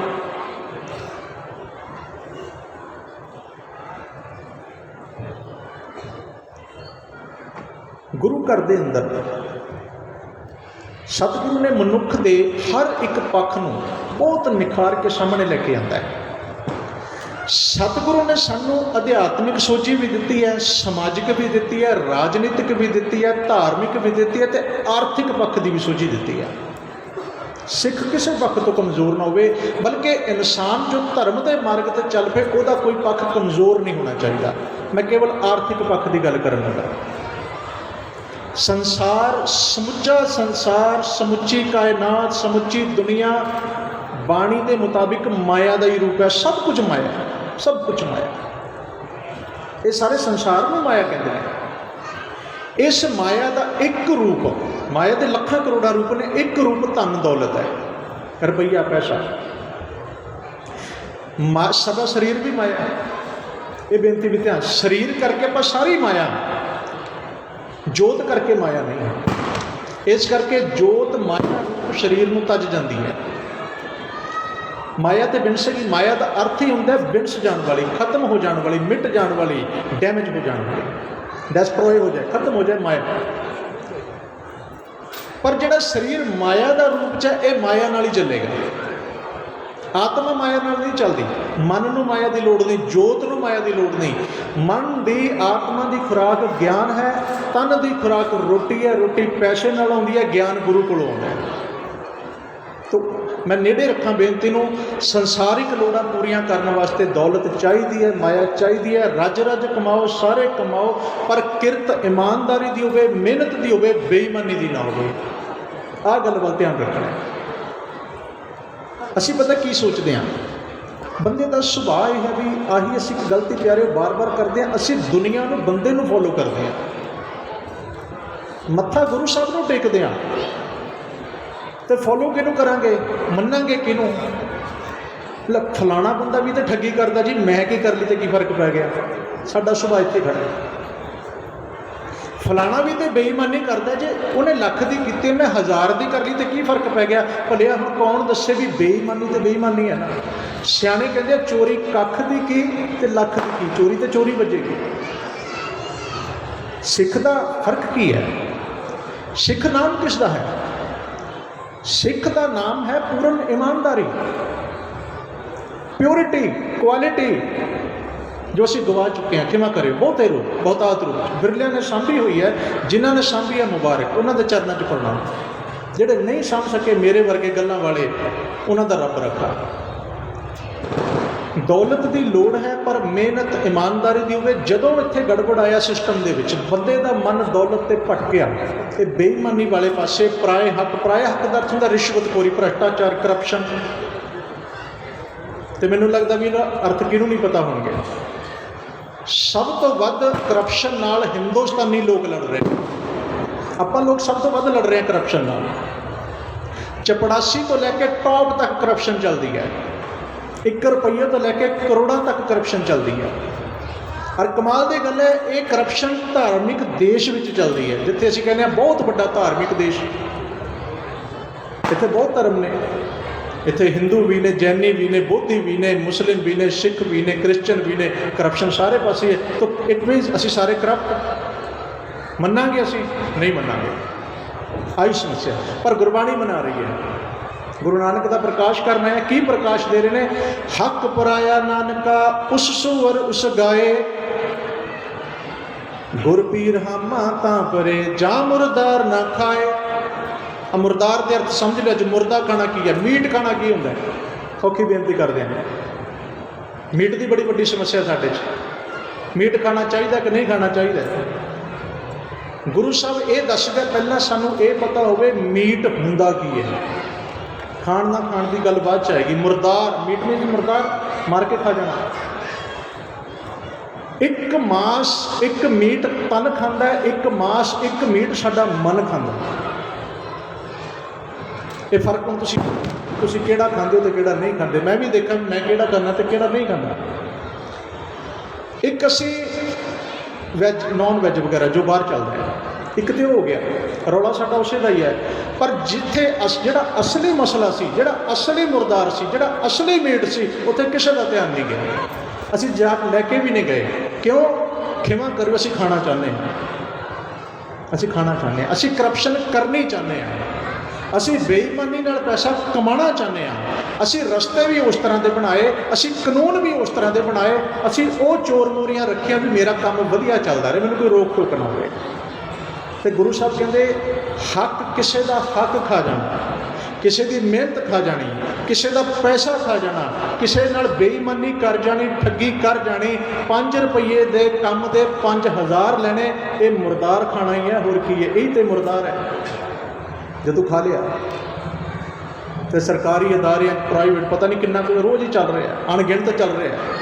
तो की कहेंगे जी असीं तो वैष्णो हाँ, आखो सतनाम श्री, असीं हद होगी भी ऐसे वैष्णो भी होंगे। और गुरु साहब ने पूछो वैष्णो की होंगे? सो वैष्णो जिस ऊपर सुप्रसन्न, जिते वो प्रसन्न है, जिते वो बख्शिश है, वैष्णो वो है। एक मैं होर पढ़ी सी, कहते लोग कहते जी आंडा मीट असीं छड्ड के वैष्णो असीं नहीं खाते क्योंकि असीं वैष्णो हाँ, पर कहते किसी का हक खा जाते हैं, बेईमानी का पैसा खा जाते हैं, किसी नाल धक्का भी कर जाते हैं, झूठ भी बोल जाते हैं, सब कुछ करी जाते हैं। सतगुरु ने इत्थों रुकिया, इत्थों रुक कहते यही तेरी जीवन की गलती है। एक मुरदार होर दस्सिया, एक होर दस्सिया, वो भी समझ लो की हुंदा है। कहते कूड़ बोल मुरदार खाए अवरी नूं समझावन जाए। झूठ बोलता तो मुरदार खांदा है। आखो सतनाम श्री वाहिगुरू। जदों झूठ बोलिया कहते तू मुरदार खा गया, तू मुर्दा खा गया, मीट खा गया। हुण दाता मेहर करे असीं किन्ना क खा लिया, किन्ना क नहीं खादा सानूं पता है, कदों तक असीं रज्जना है, कदों तक खाना है भी सानूं पता है। दाता मेहर करे। मैं नेड़े रखा बेनती। कहण तो भावे सी दौलत का सही उपयोग होना बहुत जरूरी है। दौलत आउंदी है, ये जदों आउंदी है बेशुमार आउंदी है, हर बंदे नूं अन्ना कर दिंदी है। अन्ना नहीं करती, बोला भी कर दिंदी है। पढ़ियो कदी बाणी, माया धारी अत अन्ना बोला, शब्द ना सुने बहुत रोल कचोला। वो गुरु की गल कदे नहीं सुनेगा, माया इन्ना प्रभाव पाएगी, उन्होंने जहर दिखेगी, माया ही दिखेगी, उन्होंने संसार दिखेगा, वो गुरु को नहीं देखेगा, गुरु को नहीं सुनेगा। ये बाणी की व्याख्या मेरे ते भी लागू होंगी, सारिਆਂ ते होंगी। सतगुरु मेहर कर। दौलत कहन लगी कालू मैनू अज दौलत दे दे, मेरी गरीबी कट्टी जाए। कालू जी कहते तू चिंता ना कर, तू खुशखबरी लिया, बालक का जन्म होने दे तो मैं तेनों अज धनवान कर देंगा, दौलत नाल निवाज देंगा।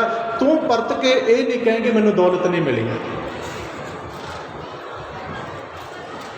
इतिहासकारों ने जिहड़ा गुरु साहब की आमद का प्रकाश का समा लिखिया है, वो ये जिहड़ी रात है अज 12 बजे तो बाद का समय 12:30 तो लैके हुण 1:30 के विचकार का समय लिखा जाता है।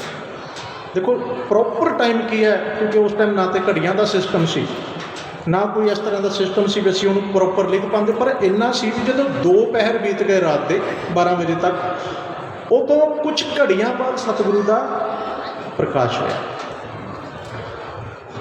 सतगुरु का प्रकाश होया। दौलतां दाई अंदर है, दौलतां दाई ने बालक नूं अपने हत्थां विच लिया। उन्हें बाबा जी दे वल चरनां वल निगाह मारी, उन्हां दे शीश वल, अखां वल, नैणा वल तकिया। दौलतां हैरान रह गई भी जिन्ने बालक अज तक पैदा होए ने, पैदा होंदे ने, वो रोंदे ने, पर यह पहला बालक है जिहड़ा रोके नहीं, संसार च आके मैनूं हस के मिले, ये रोया नहीं। और मैं बेनती करदा, बच्चे का रोना बच्चे के जिउंदे होने की निशानी है। बच्चा ना रोवे, डॉक्टर पुट्ठा करके उन्होंने रवांदे ने भी जे ना रोया उसकी मौत ना हो जाए। ये सही है, उन्होंने रवाया जाता। ਇਹਦਾ ਭਾਵ ਕੀ ਹੈ? ਭਾਵ ਇਹ ਹੈ ਵੀ ਤੂੰ ਉਹ ਸੰਸਾਰ 'ਚ ਆ ਗਿਆ ਭਲੇ ਜਿੱਥੇ ਸਾਰੀ ਉਮਰ ਰੋਣਾ ਹੈ। ਇਸ ਕਰਕੇ ਤੇਰੀ ਜ਼ਿੰਦਗੀ ਦੀ ਸ਼ੁਰੂਆਤ ਵੀ ਰੋਣੇ ਤੋਂ ਹੋ ਰਹੀ ਹੈ। ਰੋ, ਕਿਉਂਕਿ ਤੂੰ ਸਾਰੀ ਉਮਰ ਰੋਂਦਿਆਂ ਨੇ ਕੱਟਣੀ ਹੈ, ਤੇ ਜਦੋਂ ਸੰਸਾਰ 'ਚ ਜਾਣਾ ਹੈ ਉਦੋਂ ਤੂੰ ਸ਼ਾਇਦ ਚੁੱਪ ਕਰ ਜਾਏ, ਪਰ ਦੁਨੀਆ ਫੇਰ ਤੈਨੂੰ ਰੋਏਗੀ ਸਾਰੀ ਉਮਰ ਰੋਣਾ। ਇੱਕ ਰੱਬੀ ਦਰਵੇਸ਼ ਨੂੰ, ਫਕੀਰ ਨੂੰ किसी ने सवाल किया भी बाबा जी, दरवेश साहब, फकीर साहब, एक गल दसो भी ये दुनिया कित्थों आती है तो कित्थों जाती है? फकीरां दे सवाल जवाब अंदाज वक्रे होंदे ने। ये दुनिया कित्थों आती है तो कित्थे जाती है? वो कहता भी इस गल का मैनूं नहीं पता दुनिया कित्थों आती है, दुनिया कित्थे जाती है, पर एक गल मैं दावे नाल कह सकदा, दुनिया रोंदी आउंदी है तो रोंदी जाती है। इत्थे हसदा कोई भी नहीं है, ना कोई हसदा गया। स्पष्ट है जे बंदा आउण लग्या भी रोया तो जाण लग्या भी रोया, उहदे जीवन विच, उहदी जिंदगी च कोई कमी रह गई, कोई बहुत वड्डी घाट रह गई, वो बहुत कुछ गवा बैठा है, उहदी समझ उहनूं खुद भी नहीं। पर एक गल का अफसोस करता है, जो करन आया सा काम होया नहीं, कहते तां रो रहे, तां रो रहे, असीं तां रो रहे हैं। साडी जिंदगी रोणियां च निकल जाती है। कुछ रोने में कट गई, कुछ सोने में कट गई, कुछ आहों में कट गई, कुछ गुनाहों में कट गई। मंजिल पे चलने वाले मंजिल पे जा लगे, राह बदलने वाले की राहों में कट गई।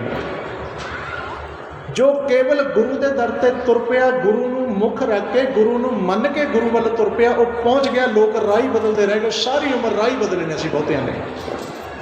सोमवार को किसी पासे, मंगलवार को किते, बुध को किते, वीर को किते, शुक्र किते, शनि किते, ऐतवार को छुट्टी, सत श्री अकाल, जाना ही नहीं किते।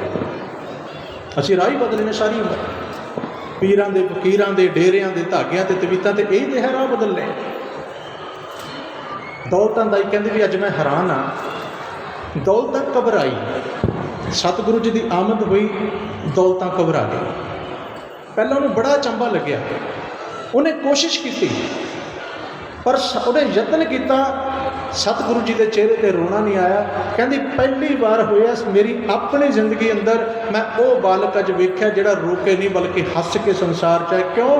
ਗੁਰੂ ਨਾਨਕ ਸਾਨੂੰ ਰੋਂਦਿਆਂ ਨੂੰ ਹਸਾਉਣ ਵਾਸਤੇ ਆਏ, ਉਹ ਤਾਂ ਆਈ ਹਸਾਉਣ ਵਾਸਤੇ ਨੇ। ਉਹ ਆਏ ਸਾਨੂੰ ਡੁੱਬਦਿਆਂ ਨੂੰ ਤਾਰਨ ਵਾਸਤੇ ਹਨ। ਤਾਰਨ ਵਾਲਾ ਡੁੱਬਦਾ ਨਹੀਂ ਹੁੰਦਾ, ਹਸਾਉਣ ਵਾਲਾ ਕਦੀ ਰੋਂਦਾ ਨਹੀਂ ਹੁੰਦਾ। ਬਾਹਰ ਆਈ, ਖੁਸ਼ਖਬਰੀ ਦਿੱਤੀ, ਕਹਿਣ ਲੱਗੀ ਮਹਿਤਾ ਕਾਲੂ ਜੀ ਤੇਰਾ ਘਰ ਅੱਜ ਦੌਲਤਵਾਨ ਹੋ ਗਿਆ, ਤੇਰਾ ਘਰ ਮਾਲਾ ਮਾਲ ਹੋ ਗਿਆ। ਮੈਨੂੰ ਇੰਝ ਲੱਗਾ ਅੱਜ ਤੇਰੇ ਘਰ ਦੇ ਵਿੱਚ ਇਨਸਾਨ ਨਹੀਂ, ਤੇਰੇ ਘਰ ਦੇ ਵਿੱਚ ਅੱਜ ਭਗਵਾਨ ਦਾ ਜਨਮ ਹੋਇਆ, ਤੇਰੇ ਘਰ ਵਿੱਚ ਅੱਜ ਅੱਲਾ ਆ ਗਿਆ, ਤੇਰੇ ਘਰ ਦੇ ਅੰਦਰ ਖੁਦਾ ਤਾਲਾ ਨੇ ਆਪ ਰੂਪ ਧਾਰ ਕੇ ਜਨਮ ਲਿਆ ਹੈ। ਪਟਵਾਰੀ ਮਹਿਤਾ ਕਾਲੂ ਜੀ ਨੇ ਜਦੋਂ ਗੱਲ ਸੁਣੀ ਬੜੇ ਖੁਸ਼ ਹੋਏ ਕਿ ਪੁੱਤਰ ਦਾ ਜਨਮ ਹੋਇਆ ਤੇ ਦੌਲਤਾਂ ਇੰਨੇ ਗੁਣ ਗਾ ਰਹੀ ਹੈ, ਬਾਕੀ ਬਹੁਤ ਚੰਗਾ ਬਾਲਕ ਹੈ। ਕਹਿੰਦੇ ਬਹੁਤ ਉਹਨਾਂ ਨੇ ਨਾ ਦੌਲਤ ਨਾਲ, ਧਨ ਦੌਲਤ ਨਾਲ, ਕੁਛ ਸੋਨੇ ਦੀਆਂ ਸ਼ਰਫੀਆਂ ਨਾਲ ਥਾਲ ਭਰ ਕੇ ਰੱਖਿਆ। ਕਹਿੰਦੇ ਦੌਲਤਾਂ ਝੋਲੀ ਕਰ, ਮੈਂ ਅੱਜ ਤੇਰੀ ਝੋਲੀ ਭਰ ਦੇਣੀ ਹੈ। ਤੇ ਕਹਿੰਦੇ ਮੈਂ ਇੰਨਾ ਖਜ਼ਾਨਾ ਰੱਖਿਆ, ਜਦੋਂ ਤੱਕ ਮੰਗੀ ਜਾਏਗੀ ਮੈਂ ਤੇਰੀ ਝੋਲੀ 'ਚ ਪਾਉਂਦਾ ਰਹਾਂਗਾ, ਜਦੋਂ ਤੂੰ ਮਨਾ ਕਰੇਂਗੀ ਉਦੋਂ ਰੁਕਾਂਗਾ। ਦੌਲਤਾਂ ਬੋਲੀ ਕੁਝ ਨਾ। ਮਹਿਤਾ ਕਾਲੂ ਹੈਰਾਨ ਨੇ, ਕਹਿੰਦੇ ਦੌਲਤਾਂ ਬੋਲ, ਹੁਣੇ ਤਾਂ ਤੂੰ ਕਹਿ ਰਹੀ ਸੀ ਮੈਨੂੰ ਦੌਲਤ ਚਾਹੀਦੀ ਹੈ। ਖਾਮੋਸ਼ ਹੋ ਗਈ ਦੌਲਤ, ਅੱਖਾਂ ਬੰਦ ਹੋ ਗਈਆਂ, ਅੱਖਾਂ ਵਿੱਚ ਨੀਰ ਆ ਗਿਆ। ਕਹਿੰਦੇ ਕਾਲੂ ਮੈਂ ਤੈਨੂੰ ਕੀ ਦੱਸਾਂ, ਜੋ ਦੌਲਤ ਤੇਰੇ ਘਰ ਵਿੱਚ ਜਨਮੇ ਪੁੱਤਰ ਦੇ ਦਰਸ਼ਨਾਂ 'ਚੋਂ ਪ੍ਰਾਪਤ ਹੋ ਗਈ, ਸਾਰੀ ਦੁਨੀਆ ਦਾ ਧਨ ਵੀ ਦੇ ਦੇ, ਇਹ ਦੌਲਤ ਵੀ ਉਹਦਾ ਮੁਕਾਬਲਾ ਨਹੀਂ ਕਰ ਸਕਦੀ। ਤੇਰੇ ਪੁੱਤਰ ਦੇ, ਤੇਰੇ ਪੁੱਤਰ ਦੇ, ਤੇਰੇ ਪੁੱਤਰ ਦੇ ਦਰਸ਼ਨਾਂ ਨੇ ਮੈਨੂੰ ਦੌਲਤਵਾਨ ਕਰ ਦਿੱਤਾ ਹੈ। ਦੌਲਤਵਾਨ ਨਹੀਂ ਕੀਤਾ, ਉਹਨੇ ਮੇਰੀ ਜਨਮਾਂ ਜਨਮਾਂਤਰਾਂ ਦੇ ਭੁੱਖ, ਮੇਰੇ ਦੁੱਖ, ਮੇਰੇ ਰੋਗ ਵੀ ਕੱਟ ਦਿੱਤੇ ਨੇ। ਆਪਾਂ ਵੀ ਮਿਟਾਉਣੇ ਆ ਨਾ, ਆਪਾਂ ਵੀ ਦੁੱਖ ਰੋਗ ਮਿਟਾਉਣੇ। ਤੇ ਸਤਿਗੁਰੂ ਨੇ ਜਿਸ ਦਾਤ ਨਾਲ ਦੁਨੀਆ ਦੇ ਦੁੱਖ ਕੱਟੇ, ਉਹ ਦਾਤ ਹੈ ਸਿੱਖੋ ਗੁਰੂ ਦੀ ਬਾਣੀ। ਇਸ ਬਾਣੀ ਵਿੱਚ ਸਮਾਇਆ ਹੋਇਆ ਨਾਮ ਰੋਜ਼ ਪੜ੍ਹਦੇ ਹੋ। ਸਾਚਾ ਨਾਮ ਮੇਰਾ ਆਧਾਰੋ, ਜਿਹਨੇ ਬਣਾਇਆ ਉਹਦੇ ਵਾਸਤੇ। ਸਾਚ ਨਾਮ ਆਧਾਰ ਮੇਰਾ, ਜਿਨ ਭੁੱਖਾਂ ਸਭ ਗਵਾਈਆਂ, ਕਰ ਸ਼ਾਂਤ ਸੁਖ ਮਨਾਏ ਵਸਿਆ, ਜਿਨ ਇੱਛਾ ਸਭ ਪੁਜਾਈਆਂ। ਭੁੱਖ ਪੂਰੀ ਕਰਨੀ ਹੈ, ਇੱਛਾ ਪੂਰੀ ਕਰਨੀ ਹੈ। ਕਹਿੰਦੇ ਕਿਉਂ ਭਟਕਦਾ? ਨਾਮ ਕੋਲ ਆ ਜਾ, ਗੁਰੂ ਕੋਲ ਆ ਜਾ। ਸਿੱਖਾ ਤੂੰ ਭਟਕੇ ਚੰਗਾ ਨਹੀਂ ਲੱਗਦਾ। ਮੈਂ ਹੈਰਾਨ ਹੋਇਆ, ਇੱਕ ਕਵੀ ਨੇ ਕਵਿਤਾ ਲਿਖੀ ਵੀ ਜਿਹਦੇ ਕੋਲ ਗੁਰੂ ਗ੍ਰੰਥ ਸਾਹਿਬ ਵਰਗੇ ਗੁਰੂ ਹੋਣ। ਗੁਰੂ ਨਾਨਕ ਸਾਹਿਬ ਜੀ ਦੇ 974 ਸ਼ਬਦ, 974 974 ਸ਼ਬਦ ਕੇਵਲ ਗੁਰੂ ਨਾਨਕ ਸਾਹਿਬ ਦੇ ਨੇ। 19 ਰਾਗਾਂ ਦੇ ਵਿੱਚ ਬਾਣੀ ਹੈ, 1430 ਅੰਗ ਨੇ, 5872 5872 ਕੁੱਲ ਸ਼ਬਦ, 31 ਰਾਗ, 36 ਮਹਾਂਪੁਰਖਾਂ ਦੀ ਬਾਣੀ। ਪਿਆਰਿਓ, ਕੀ ਅਸੀਂ ਸਾਰਾ ਕੁਝ ਪੜ੍ਹਦੇ ਆ, ਕੀ ਸੁਣਦੇ ਆ, ਕੀ ਸਮਝ ਗਏ? ਜੇ ਤੇ ਇਹਨੂੰ ਸਮਝ ਗਏ ਹੋ, ਇਹ ਤੋਂ ਪੂਰਾ ਗਿਆਨ ਲੈ ਲਿਆ, ਪੂਰਾ ਗੁਰੂ ਗ੍ਰੰਥ ਸਾਹਿਬ ਸਾਡੇ ਮਨ, ਜ਼ਿਹਨ, ਆਤਮਾ 'ਚ ਬਚ ਗਿਆ। ਤੁਸੀਂ ਦੂਜੀ ਥਾਂ ਜਾਂਦੇ ਚੰਗੇ ਲੱਗਦੇ ਹੋ, ਪਰ ਜੇ ਸਾਨੂੰ ਹਲੇ ਮੂਲ ਮੰਤਰ ਦੀ ਵੀ ਸਮਝ ਨਹੀਂ ਆਈ ਤੇ ਬੰਦਾ ਠੋਕਰਾਂ ਦਰ ਦਰ ਦੀਆਂ ਖਾਵੇ, ਸਾਨੂੰ ਸਿਆਣਾ ਕਿਹਨੇ ਕਹਿਣਾ ਹੈ? ਸਾਨੂੰ ਕੌਣ ਸਿਆਣਾ ਕਹੇਗਾ? 5872 ਸ਼ਬਦਾਂ ਦਾ ਮਹਾਨ ਖਜ਼ਾਨਾ। ਸਿੱਖਾ ਇੰਨਾ ਖਜ਼ਾਨਾ ਹੁੰਦਿਆ ਵੀ ਜੇ ਤੂੰ ਦਰ ਦਰ 'ਤੇ ਭਟਕ ਰਿਹਾ ਤੇ ਬਹੁਤ ਮੰਦੇ ਭਾਗ। ਇਹ ਚੰਗੇ ਭਾਗਾਂ ਦੀ ਨਿਸ਼ਾਨੀ ਹੈ। ਗੁਰੂ ਗ੍ਰੰਥ ਸਾਹਿਬ ਵਰਗੇ ਗੁਰੂ ਜਿਨ੍ਹਾਂ ਨੂੰ ਦੁਨੀਆ ਪੂਜਦੀ ਹੈ, ਦੁਨੀਆ ਮੰਨਦੀ ਹੈ। ਗੁਰੂ ਨਾਨਕ ਸਾਹਿਬ ਨੂੰ ਐਵੇਂ ਨਹੀਂ ਸੰਸਾਰ 'ਚ ਸਲਾਮਾਂ ਹੁੰਦੀਆਂ। ਉਹ ਇੱਕ ਵਿਦਵਾਨ ਸੱਜਣ ਲਿਖਦਾ, ਮੇਰੇ 4 ਲਾਈਨਾਂ ਯਾਦ ਆਈਆਂ। ਉਹ ਕਹਿੰਦਾ, ਰੱਬ ਦੇ ਪੁਜਾਰੀਓ ਸਪੋਲੀਆਂ ਦੀ ਪੂਜਾ ਕਰੋ, ਇਹਦੇ ਨਾਲੋਂ ਚੰਗਾ ਦੀਵਾ ਬਾਲੋ ਸ਼ਮਸ਼ਾਨ 'ਤੇ। ਸ਼ੇਰਾਂ ਦਾ ਸਰੂਪ ਲੈ ਕੇ, ਅਜੋ ਗੁਰੂ ਨਾਨਕ ਸਾਹਿਬ ਨੇ ਸਾਨੂੰ ਦਿੱਤਾ, ਸ਼ੇਰਾਂ ਦਾ ਸਰੂਪ ਲੈ ਕੇ ਭੇਡਾਂ ਵਾਲੀ ਚਾਲ ਚੱਲੋ, ਵੱਟਾ ਨਾ ਲਗਾਓ ਪੰਥ ਖਾਲਸੇ ਦੀ ਸ਼ਾਨ 'ਤੇ। ਖਾਲਸੇ ਦਾ ਇੱਕੋ ਇੱਕ ਹਾਜ਼ਰਾ ਹਜ਼ੂਰ ਗੁਰੂ, ਮਹਿਮਾ ਹੈ ਜਿਸ ਦੀ ਤਿੰਨਾਂ ਲੋਕਾਂ ਦੀ ਜ਼ੁਬਾਨ 'ਤੇ। 10ਵੇਂ ਹਜ਼ੂਰ ਨੇ ਹਜ਼ੂਰ ਸਾਹਿਬ ਥਾਪੇ ਆਏ, ਆਪ ਗੁਰੂ ਗ੍ਰੰਥ ਸਾਹਿਬ ਗੁਰੂ ਦੇ ਸਥਾਨ 'ਤੇ। ਫੇਰ ਵੀ ਕਈ ਅੰਨੇ ਬੋਲੇ, ਇੱਥੇ ਸਾਡੀ ਗੱਲ ਆਈ, ਫੇਰ ਵੀ कई अन्ने बोले मूर्खां दे टोले छड्ड क्षमा नूं पे टेकदे ने मत्थे क्षमा दान ते। वो एवें लोकी भटकदे पखंडियां दे डेरियां ते, गुरु ग्रंथ जिहा गुरु केड़ा है जहान ते। सिखा फिर भटक गया, वो दुनिया मन गई, तू क्यों ना मने? दुनिया ने चानण दिया, तेरे अंदर चानण क्यों ना होया? मैं हुण अगे जान लगा। घर दे विच खेड वरत गई, खुशी मनाई गई, दौलतां कहदी मैं दौलतवन हो गई, मैनूं संसार की दौलत नहीं चाहिए, मैं रज गई। तो माँ तृप्ता भी नानक जी नूं प्रकाश दे के तृप्त हो गई, वो भी तृप्त हो गया। सतगुरु जी ने जदों संसार विच परचम लहराया सच का, उदों गैर सिख नॉन सिख परसन, सिखां की गल नहीं करन लगा, नॉन सिख की कह रहे हैं गुरु साहब बारे, जिसनों गुरु की महिमा पता लगती है, उसकी जुबान नहीं, उसकी आत्मा भी, उसका दिल भी बोलता है। गुरु नानक साहब जगन्नाथपुरी की धरती पर पहुँचे, उत्थे कलयुगी पंडे का उधार किया। ये वो बंदा सी, ये अखां मिच के कहता सी भी मैनूं तरलोकी दिसदी है, अखां बंद कीतियां होईयां, मत्थे टिका रहे, दुनिया आ रही है। क्षमादान वही गल, क्षमा नूं सच नूं छड्डिया होया, क्षमादान नूं लोकी मत्थे टेकदे ने। कहता मुझे तरलोकी दिख रही है, शिवपुरी, इंद्रपुरी, ब्रह्मपुरी, पता नहीं क्या क्या दिख रहा है। जिसने जाना है हमें दान दो, हमें ये करो, हमें वो करो। लोटा रखिया, लोकी माया पाई जा रहे हैं, तुसीं भी रख दो, दाता मेहर करे। ये बाणी का सत्कार है, साडा ते नहीं, असीं ते कदे योग ही नहीं। खैर, सतगुर सच्चे पातशाह महाराज कहते मरदाने भी जिहड़ा लोटा पे दे पिछे रख दे। मरदाना जी ने चक्या बैक साइड पर रख दिता, अखां खुलियां, उन्हें देखा भी माया की आवाज़ आनी बंद हो गई, अखां खुलियां, लोटा गायब है। लोटा गायब तो बिरती खिंड गई, क्रोध आ गया एकदम। क्रोधित होकर कहने लगा भी हमारे साथ मश्करी किसने की है? संतों के साथ मश्करी है, अच्छी नहीं, हम शराब दे देंगे, ये हो जाएगा। बोले बड़ा कुछ बोलिया, हमारा लोटा बताओ कहाँ गया। हम कमाल की गल है भी गुरु साहब का तर्क बड़ा वधिया हुंदा सी। भीड़ भी हैरान होगी, लोग भी देखने लगे भी गल भी सही गल है भी संत बंदा ये क्यों इस तरह किया। गुरु नानक साहब अगे आए, कह लगे साधु जी की गल होगी, तुसीं परेशान क्यों हो गए? साधु बंदा तो क्रोध की अग में सड़ रहा हो, वैसे ही चंगा नहीं लगता। साधु विच ते सबर चाहिए, संतोख चाहिए, मिठास चाहिए, हलीमी चाहिए। साधु की तो जान चली जाए, साधु का सिर चला जाए, वो तो क्रोधित नहीं होंदा। तुहाडा की नुकसान हो गया? कहना मेरा लोटा चक लिया माया वाला। महाराज कहते इन्नी को गल है, तेरी परेशानी का कारण एक लोटा, तू दुनिया को की ज्ञान देगा? हुण महाराज कहते चलो एक काम करो, तुसीं हुणे ही कह रहे सो मैनू तरलोकी दिख रही है अखां बंद करके। कमाल की गल है भी जिस बंदे नूं अखां बंद करके तिन्ना लोकां दा ज्ञान हुंदा होवे, गुरु साहब कहते अखां खोल के वेख लो, किते रब तुहाडा लोटा भी नज़र आ जाए। दोबारा निगाह मार के वेख लो, समाधि ला लो, दोबारा अखां बंद करके वेखो, किते तुहाडा लोटा भी नज़र आ जाए। हुण जे ते तरलोकी दिसदी हुंदी ते गल बनदी, पर दिसदा कुछ नहीं सी, क्यों? केवल पखंड रचिया जा रहा सी। साडे वर्गे अज्ञानी यही है, इनू कहते हैं हनेरा। आप भी हनेरे विच है, लोकां नूं भी हनेरे विच ही भटका रहा, चानण नहीं दे रहा, ज्ञान नहीं दे रहा, सिक्ख्या नहीं दे रहा, समझ नहीं दे रहा, गल्लां नाल टाइम लंघा रहा है, गल्लां नाल लोकां दे ढिड भर रहा है, पर सच नहीं सी। महाराज कहते भी देखो तो किते दिसदा है पखंड उगड़ गया। गल समझ गया भी तीर टिकाने ते वजह गल नहीं बननी। कहता बाबा माफ़ कर दे भी गल सच्ची भी है तो पखंड ही सी। महाराज कहते मरदाने पिछों चक के मूहरे रख दे, लोटा रखिया तो साह च साह है, जान च जान। महाराज जी ने उत्थे फिर शब्द उचारिया, मैं बेनती की सी, गुरु साहब जिथे गए उन्होंने जिसका भी पखंड उगाड़िया नाल शब्द दिता। महाराज ने उत्थे शब्द की रचना की, काल नाही जोग नाही, ना ही सत का ढब, था नष्ट जग भ्रिष्ट हुए डूबता इव जग। कल मैं राम नाम सार, अखी ता मीटें नाक पकड़ें, ठगण को संसार। बहुते लोग ने अखां बंद करो जी, वो प्यारे गुरु नानक का धर्म अखां खोलदा है, ये तन की अख भी खोलता है, मन की अख भी खोलता है। अखां बंद होने वालियां दे घर घट लुटे जाते हैं, जिहदे मन की अख बंद हो जाता जीवन लुटिया जाता है। गुरु नानक ने साडियां अखां खोलियां ने, बंद तो पहले ही सी। लोग तो चाहते ही नहीं अखां खुलण। चोर कदों चाहता है भी बंदा जागदा होवे, चाहता है अख बंद होवे, सौ जाए तो मैं घर लुटां, ਸਾਡੀਆਂ ਅੱਖਾਂ ਬੰਦ ਕਰਾਈਆਂ ਜਾ ਰਹੀਆਂ, ਸਾਡੇ ਜੀਵਨ ਨੂੰ ਬਰਬਾਦ ਕਰ। ਅੱਖੀਂ ਤਾਂ ਮਿੱਟਾ ਨਾਕ ਪਕੜਾਂ ਠੱਗਣ ਕੋ ਸੰਸਾਰ। ਉਹਨੂੰ ਸਮਝ ਆਈ, ਉਹਨੇ ਖਿਮਾ ਮੰਗੀ, ਉਹ ਬੰਦਾ ਸੱਚ ਦੇ ਰਾਹ ਤੇ ਪੈ ਗਿਆ। ਇਸੇ ਧਰਤੀ ਤੇ ਜਗਨਨਾਥ ਦੀ ਪੂਜਾ ਹੋ ਰਹੀ ਹੈ। ਕ੍ਰਿਸ਼ਨ ਜੀ ਦੀ ਬਹੁਤ ਵੱਡੀ ਮੂਰਤੀ ਹੈ ਜਗਨਨਾਥਪੁਰੀ, ਤੁਸੀਂ ਗਏ ਹੋਗੇ ਤੁਹਾਡੇ। ਉਹਨਾਂ ਨੂੰ ਪਤਾ ਲੱਗਿਆ ਵੀ ਕਾਮਲ ਪੁਰਖ ਨਾਨਕ ਫਕੀਰ ਆਏ ਨੇ, ਕਹਿੰਦੇ ਵੀ ਆਰਤੀ 'ਚ ਸ਼ਾਮਲ ਹੋਵੋ। ਮਹਾਰਾਜ ਕਹਿੰਦੇ ਕਿਹੜੀ ਆਰਤੀ? ਕਹਿੰਦੇ ਅਸੀਂ ਕਰਨ ਲੱਗੇ ਹਾਂ। ਕਿਵੇਂ ਕਰੋਗੇ?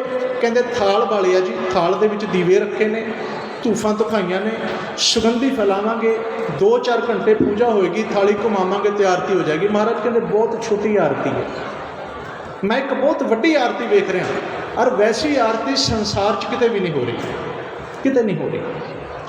ਉਹ ਆਰਤੀ ਹਮੇਸ਼ਾ ਹੋ ਰਹੀ ਹੈ। ਤੁਹਾਡੇ ਵਾਲੀ ਆਰਤੀ ਕੇਵਲ ਇੱਕ ਦਿਨ 'ਚ 1 ਘੰਟੇ ਲਈ, ਅੱਧੇ ਘੰਟੇ ਲਈ ਹੁੰਦੀ ਹੈ, ਪਰ ਇੱਕ ਉਹ ਆਰਤੀ ਹੈ ਜਿਹੜੀ ਸਦਾ ਹੀ ਹੋ ਰਹੀ ਹੈ, ਕਦੀ ਰੁਕਦੀ ਨਹੀਂ ਹੈ। ਆਰਤੀ ਤੇ ਤੁਹਾਨੂੰ ਸਭ ਨੂੰ ਯਾਦ ਆ ਗਿਆ ਹੋਣਾ। ਹੁਣ ਜਿਹੜੀ ਬੇਨਤੀ ਮੈਂ ਕਰਨ ਲੱਗਾ, ਥੋੜ੍ਹੀ ਜਿਹੀ ਇਕਾਗਰਤਾ ਬਣਾ ਲਿਓ। ਸਮਾਂ ਬਹੁਤ ਸੀਮਤ, ਮੈਂ ਪਹਿਲਾਂ ਬੇਨਤੀ ਕੀਤੀ ਹੈ, ਇਹਦਾ ਲਾਹਾ ਲੈ ਲਿਆ। ਰਵਿੰਦਰ ਨਾਥ ਟੈਗੋਰ ਹਿੰਦੁਸਤਾਨ ਦੇ ਨੋਬਲ ਪ੍ਰਾਈਜ਼ ਵਿਜੇਤਾ, ਬੰਗਾਲ ਦੇ ਨੇ ਜੀ, ਬਹੁਤ ਉਮਦਾ ਕਿਸਮ ਦੇ ਰਾਈਟਰ ਨੇ, ਬੜਾ ਕੁਝ ਉਹਨਾਂ ਨੇ ਲਿਖਿਆ। ਇਹ ਉਹ ਬੰਦਾ ਹੈ ਜਿਸ ਨੇ ਸਾਡਾ ਨੈਸ਼ਨਲ ਐਂਥਮ ਤਿਆਰ ਕੀਤਾ ਸੀ, ਜਨ ਗਣ ਮਨ ਅਧਿਨਾਇਕ ਜਾਇਆ ਹੈ ਭਾਰਤ ਵਾਗਿਆ ਵਿਧਾਤਾ, ਰਾਸ਼ਟਰੀ ਗਾਇਨ। ਕਿਸੇ ਨੇ ਇਹਨੂੰ ਸਵਾਲ ਕੀਤਾ ਵੀ ਰਵਿੰਦਰਨਾਥ ਜੀ, ਤੁਸੀਂ ਬਹੁਤ ਸੁੰਦਰ, ਬਹੁਤ ਕਮਾਲ ਦੇ ਸ਼ਬਦਾਂ ਨਾਲ ਰਾਸ਼ਟਰੀ ਗੀਤ ਲਿਖਿਆ, ਜੇ ਤੁਸੀਂ ਇੱਕ ਅੰਤਰਰਾਸ਼ਟਰੀ ਗੀਤ ਲਿਖਣਾ ਹੋਵੇ ਜੋ ਸਮੁੱਚੇ ਸੰਸਾਰ ਦੀ ਤਰਜਮਾਨੀ ਕਰੇ, ਉਹ ਕਿਹੜਾ ਲਿਖੋਗੇ? ਕਿਉਂਕਿ ਬੰਦਾ ਬਹੁਤ ਹੀ ਗਹਿਰੀ ਸੋਚ ਵਾਲੇ, ਬਹੁਤ ਹੀ ਖੂਬਸੂਰਤ ਸ਼ਬਦਾਂ ਦੇ ਘਾੜੇ ਨੇ ਰਵਿੰਦਰਨਾਥ ਟੈਗੋਰ। ਬੰਗਾਲੀ ਨੇ, ਸਿੱਖਾਂ ਵਿੱਚ ਜਨਮ ਨਹੀਂ, ਸਿੱਖਾਂ ਨਾਲ ਲੈਣਾ ਦੇਣਾ ਨਹੀਂ, ਸਿੱਖਾਂ ਦੀ ਪੰਜਾਬ ਦੀ ਧਰਤੀ ਨਾਲ ਕੋਈ ਸੰਬੰਧ ਨਹੀਂ। ਜੇ ਤੁਸੀਂ ਨੈਸ਼ਨਲ ਲਿਖਿਆ, ਜੇ ਇੰਟਰਨੈਸ਼ਨਲ ਅੰਤਰਰਾਸ਼ਟਰੀ ਪੂਰੇ ਸੰਸਾਰ ਦੀ ਤਰਜਮਾਨੀ ਕਰਨ ਵਾਲਾ ਸਾਰਾ ਸੰਸਾਰ ਜਿੱਤੋਂ ਅਗਵਾਈ ਲੈ ਸਕੇ, ਉਹ ਕਿਹੜਾ ਗੀਤ ਲਿਖੋਗੇ?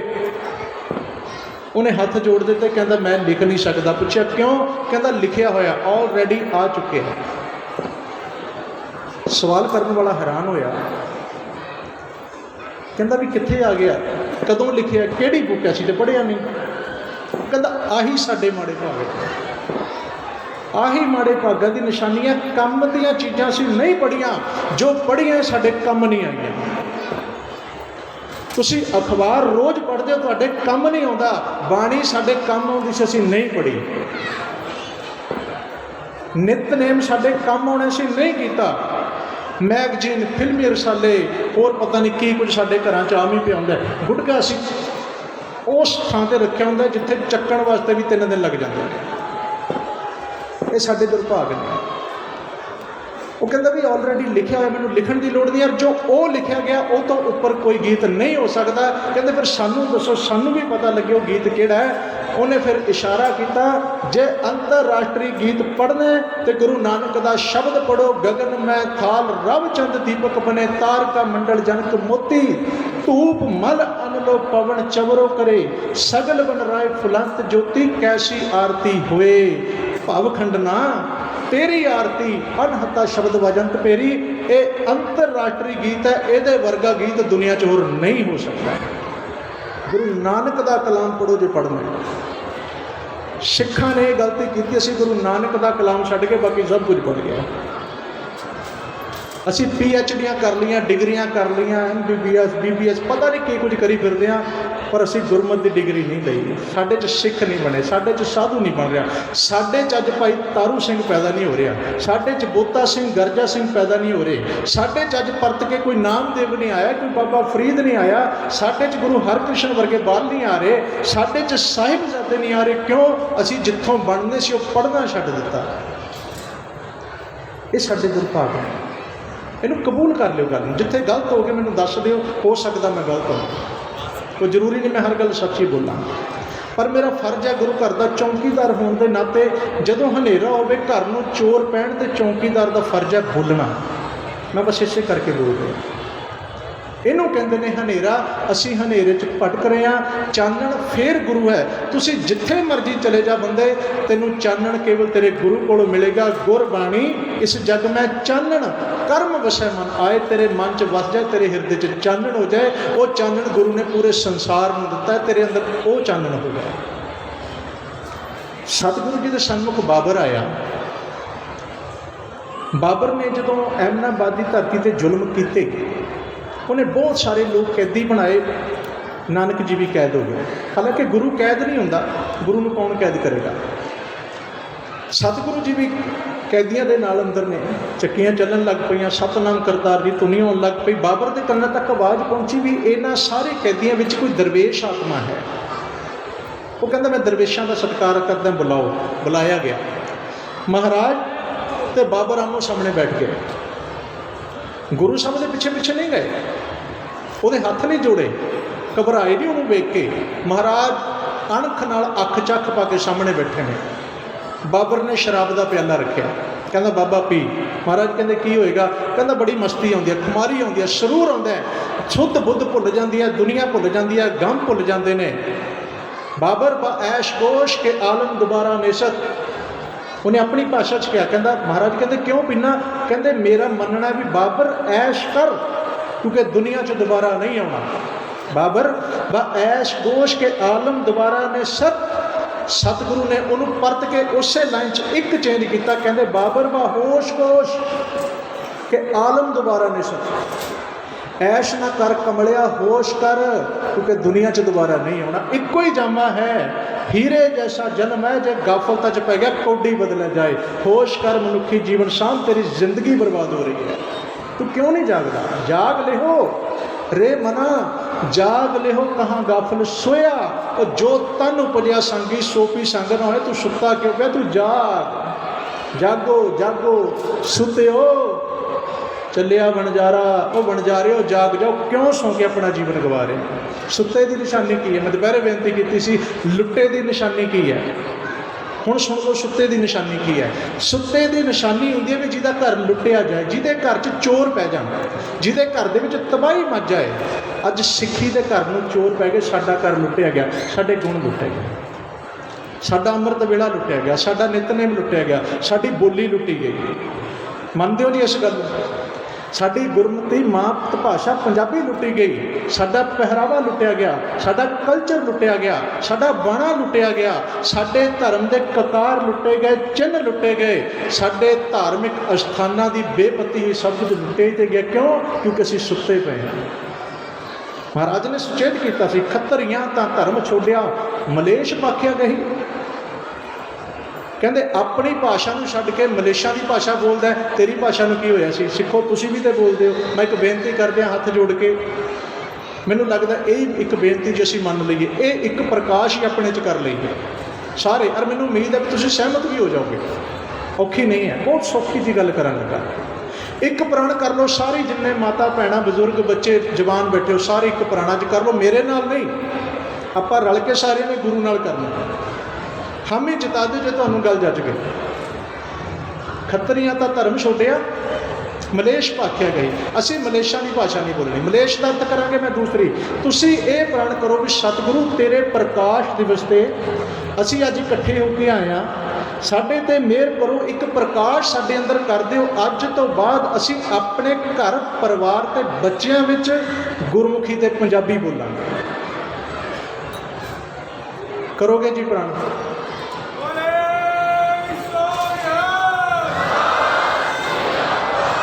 ਮਾਤਾਵਾਂ ਭੈਣਾਂ ਤੁਹਾਨੂੰ ਸਮੱਸਿਆ ਆਉਂਦੀ ਹੈ, ਮੈਨੂੰ ਪਤਾ ਹੈ, ਕਿਉਂਕਿ ਅਸੀਂ ਬੋਲ ਬੋਲ ਕੇ ਇੰਨਾ ਕੁ ਉਹ ਸਿੱਖ ਗਏ ਵੀ ਆਪਣੀ ਭੁੱਲਣ ਲੱਗ ਗਏ।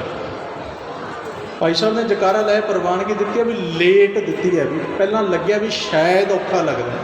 ਔਖਾ ਜੀ ਦੱਸ ਦਿਓ, ਜੇ ਔਖੀ ਹੈ ਛੱਡ ਦਿਓ, ਕੋਈ ਫਰਕ ਨਹੀਂ ਪੈਂਦਾ। ਜਿੱਥੇ ਇੰਨਾ ਕੁਝ ਲੁੱਟਿਆ ਗਿਆ, ਭਾਸ਼ਾ ਵੀ ਲੁੱਟੀ ਜਾਓ, ਕੀ ਫਰਕ ਪੈ ਜਾਏਗਾ? ਧਰਮ ਗੱਲਾਂ ਕਰਨੀਆਂ ਸੌਖੀਆਂ ਨੇ, ਕਮਾਉਣਾ ਬਹੁਤ ਔਖਾ ਹੁੰਦਾ ਹੈ। ਜਿਸ ਹਨੇਰੇ 'ਚ ਬੰਦਾ 50 ਸਾਲ ਰਹਿ ਜਾਏ ਨਾ, ਜਦੋਂ ਚਾਨਣ 'ਚ ਆਉਂਦਾ ਨਾ ਇੱਕ ਵਾਰ, ਉਹਦੀਆਂ ਅੱਖਾਂ 'ਚੋਂ ਦੇ ਆ ਜਾਂਦੀਆਂ ਨੇ, ਉਹ ਰੌਸ਼ਨੀ ਦਾ ਸਾਹਮਣਾ ਨਹੀਂ ਕਰ ਪਾਉਂਦਾ। ਉਹਨੂੰ ਪਹਿਲਾਂ ਜ਼ੀਰੋ ਦਾ ਬੱਲਬ ਦੇਣਾ ਪੈਂਦਾ। ਮੈਂ ਤਾਂ ਹੀ ਬੇਨਤੀ ਕੀਤੀ ਵੀ ਬਹੁਤਾ ਕੁਝ ਨਾ ਕਰੋ, ਪੰਜਾਬੀ ਬੋਲਿਆ ਕਰੋ, ਬਸ ਮੇਰੀ ਇੰਨੀ ਬੇਨਤੀ ਹੈ। ਆਪਣੇ ਘਰਾਂ 'ਚ होर किसी नाल जो चलती है बोलो, हिंदी लोगों नाल हिंदी बोलो, अंग्रेजी नाल अंग्रेजी बोलो, अंग्रेज़ां नाल अंग्रेजी बोलो, पंजाबियां नाल पंजाबी बोलो। आ बेनती मान लो, दाता मेहर करे।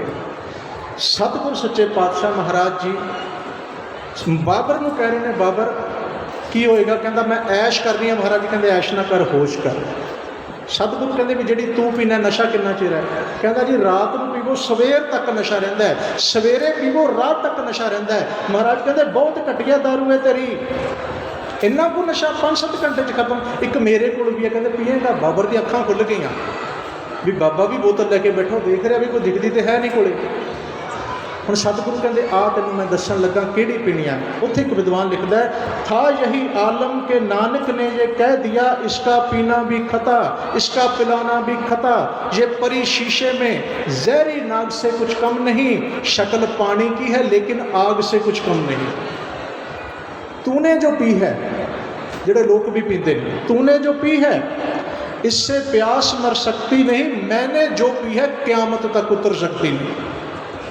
मेरे वाली पी एक बार पीनी पैंदी है, सिर लै जाता पर यदा नशा नहीं लै जाता। कहते आ पी। बाबर दी अखां खुल गई सन। बाबर नूं जाबर करके ललकारिया सी, कहते तेरे धरती ते पैर पे, हिंदुस्तान ते तेरी आमद नाल इत्थे की होया? पाप की जंज लै काबलों धाया, जोरी मंगै दान वे ला लो। धक्के नाल लोकां तों उगराही कर रहे हैं, धक्के नाल पैसे इकट्ठे कर रहे हैं, धक्के नाल लोकां नूं लुट रहे हैं। शर्म धर्म दो छप खलोए, कूड़ फिरै प्रधान वे ला लो। काजियां बामणा की गल थकी, अगद पड़े शैतान वे ला लो। जात सनाती होर हिंदवाणियां ए पी लेखा लाए वे ला लो। वो खून के सोले गावियां नानक रत का कुंगू पाए वे। दाते ने मेहर की, बाबर दियां अखां खुलियां। कहता बाबा ये तेरा उपदेश बड़ा कमाल है, पर मैं तेरी गल मनता, मैं इंसाफ करांगा, बस मेरा राज कायम रहना चाहिए।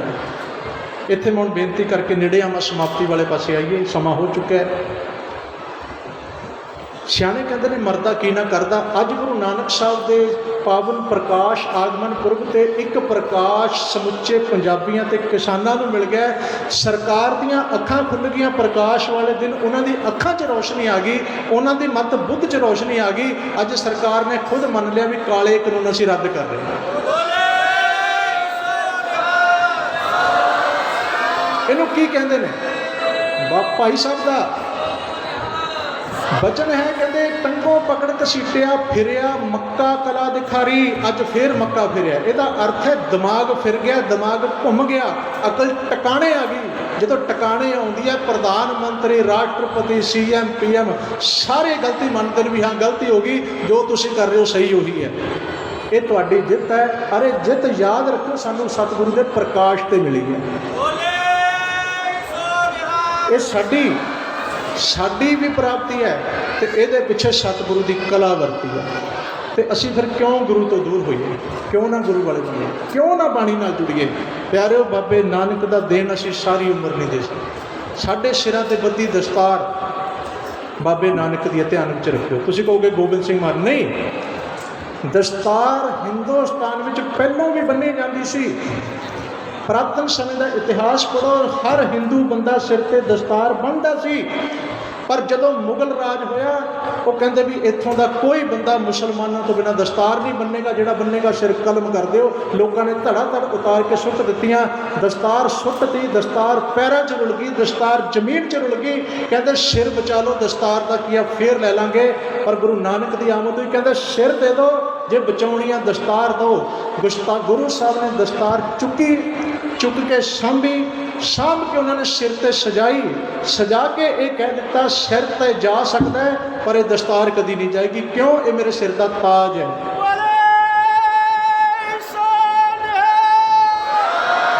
जिन्ने भी अज इत्थे दस्तार बन के बैठे हाँ, ये मैनू नहीं पता भी बनी कदों, पर साडे सिर ते गुरु नानक साहब की किरपा नाल सजी है। अज असी बाबे नानक तो दूर नहीं जाना। गुरु नानक के चरण नाल जुड़ो, शब्द नाल जुड़ो। जप जी शब्द का पाठ। एक मैं हुण भेटा ले ला तुहाडे सारिਆਂ तो। भेटा सारे ने दित्ती है जी, सारे भेटा दी। टोकरी वाली नहीं मंग रहा मैं, घबराओ ना, टोकरी वाली नहीं कह रहा। ये तो गुजरान है, घट आ गई वध आ गई कोई फर्क नहीं पैंदा। तुसीं भी मैं भी इकट्ठे होकर भेटा लईए तो सतगुरु के चरणों च रखिए। एक पाठ केवल एक, मैं नहीं थोनों कहता 30 करो 40 करो 2 घंटे करो, केवल एक पाठ जपजी साहब का रोज़ हाज़री लवाओगे। कौन लवाएगा जी?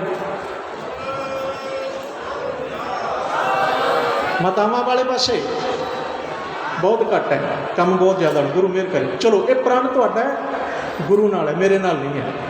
बेनती नूं समझो, गुरु नाल ये प्रकाश ते आए आपां, मुकरना नहीं है। प्रकाश ते आयो, प्रकाश करो, मन दे विच शब्द का प्रकाश करो। जिस दिन बाणी का जप जी का प्रकाश तुहाडे साडे मनां च होएगा, सच्ची बात है, सतगुरु की बाणी है, दुख रोग संताप उतरे, सुनी सच्ची बाणी। तो एक बार सुनदा, एक बार गल है, तैनूं किते भटकण की लोड़ नहीं, किते ठोकरां खाण की लोड़ नहीं। कोई धागा, कोई तवीज, कोई जंतर, कोई मंत्र, कोई तेरा कुछ ना बिगाड़ सकता है। जदों किते लोड़ पए, गुरु नानक तेरी बौड़ी करेगा। ये गुरु नानक के चरणों च प्रण है। ये प्रण आपां ने कर लिया। गुरु अगे बेनती करियो भी सतगुरु कलयुगी जीवा, हो सकता मन डोल जाए ना ही निभे, मन कमज़ोर हो जाता है, निभा दे। आखिरी बेनती करके मैं समाप्ति करदा, जिथा आ गया जी 2 मिनटां समाप्ति है। एक विद्वान सज्जन गुरु नानक साहब की उपमा करता है, उन्हें शब्द बड़े प्यारे करते। मैं शब्द सुनाई जाने ने, तुसी अर्थ कर लेना, ना ये तो मैं बाद च करके समाप्ति करना। वो कहता सतगुरु आए ने तो उन्होंने आमद नाल सारा पासा रुशन आ गया। तो कौन ने रिश्ते च की लगते हैं, किहदे की लगते हैं? कत का पूत, सल का पिता, बन का भाई, सबे जग गायो। कत का पूत, सल का पिता, बन का भाई, सबे जग गायो। मरब का रब, पम का गुरु, 3 ससे जिस चीज चुकायो। 3 दद्दे तक जाचक जाके, जाका रद न भी पै खायो। सत सत का मालिक बालम, नानक खालिक बन के आए। कत का पूत, अर्थ समझाए जी। कत का पूत पुत्र है कत दा। कत दा की है?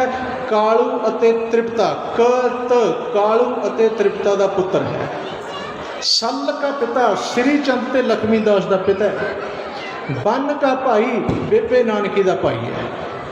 कत का पूत, सल का पिता, बन का भाई, सबे जग गायो। मरब का रब, मरदाने ते राय बुलार दे लई नानक रब ने। पम का गुरु, पंडितां ते मुलाणियां दा गुरु है। 3 ससे जिस शीस झुकायो। शेषनाग, शिव ते सृष्टि गुरु नानक दे चरणों च शीस झुका रहे हैं।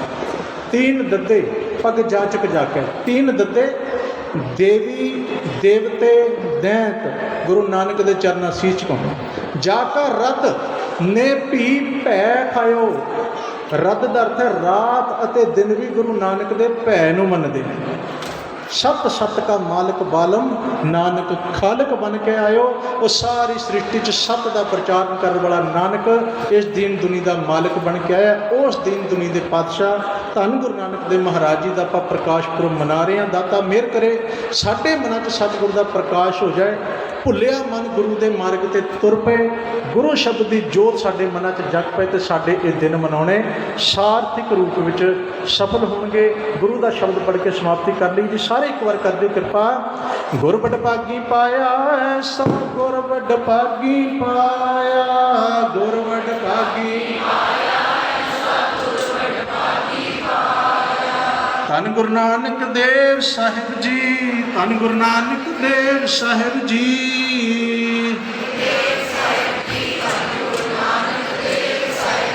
गुर बड़ भागी पाया, ऐसा गुर बड़ भागी पाया। गुर बड़ भागी, भूले मार्ग जिन्हें बताया, भूले मार्ग जिन्हें बताया।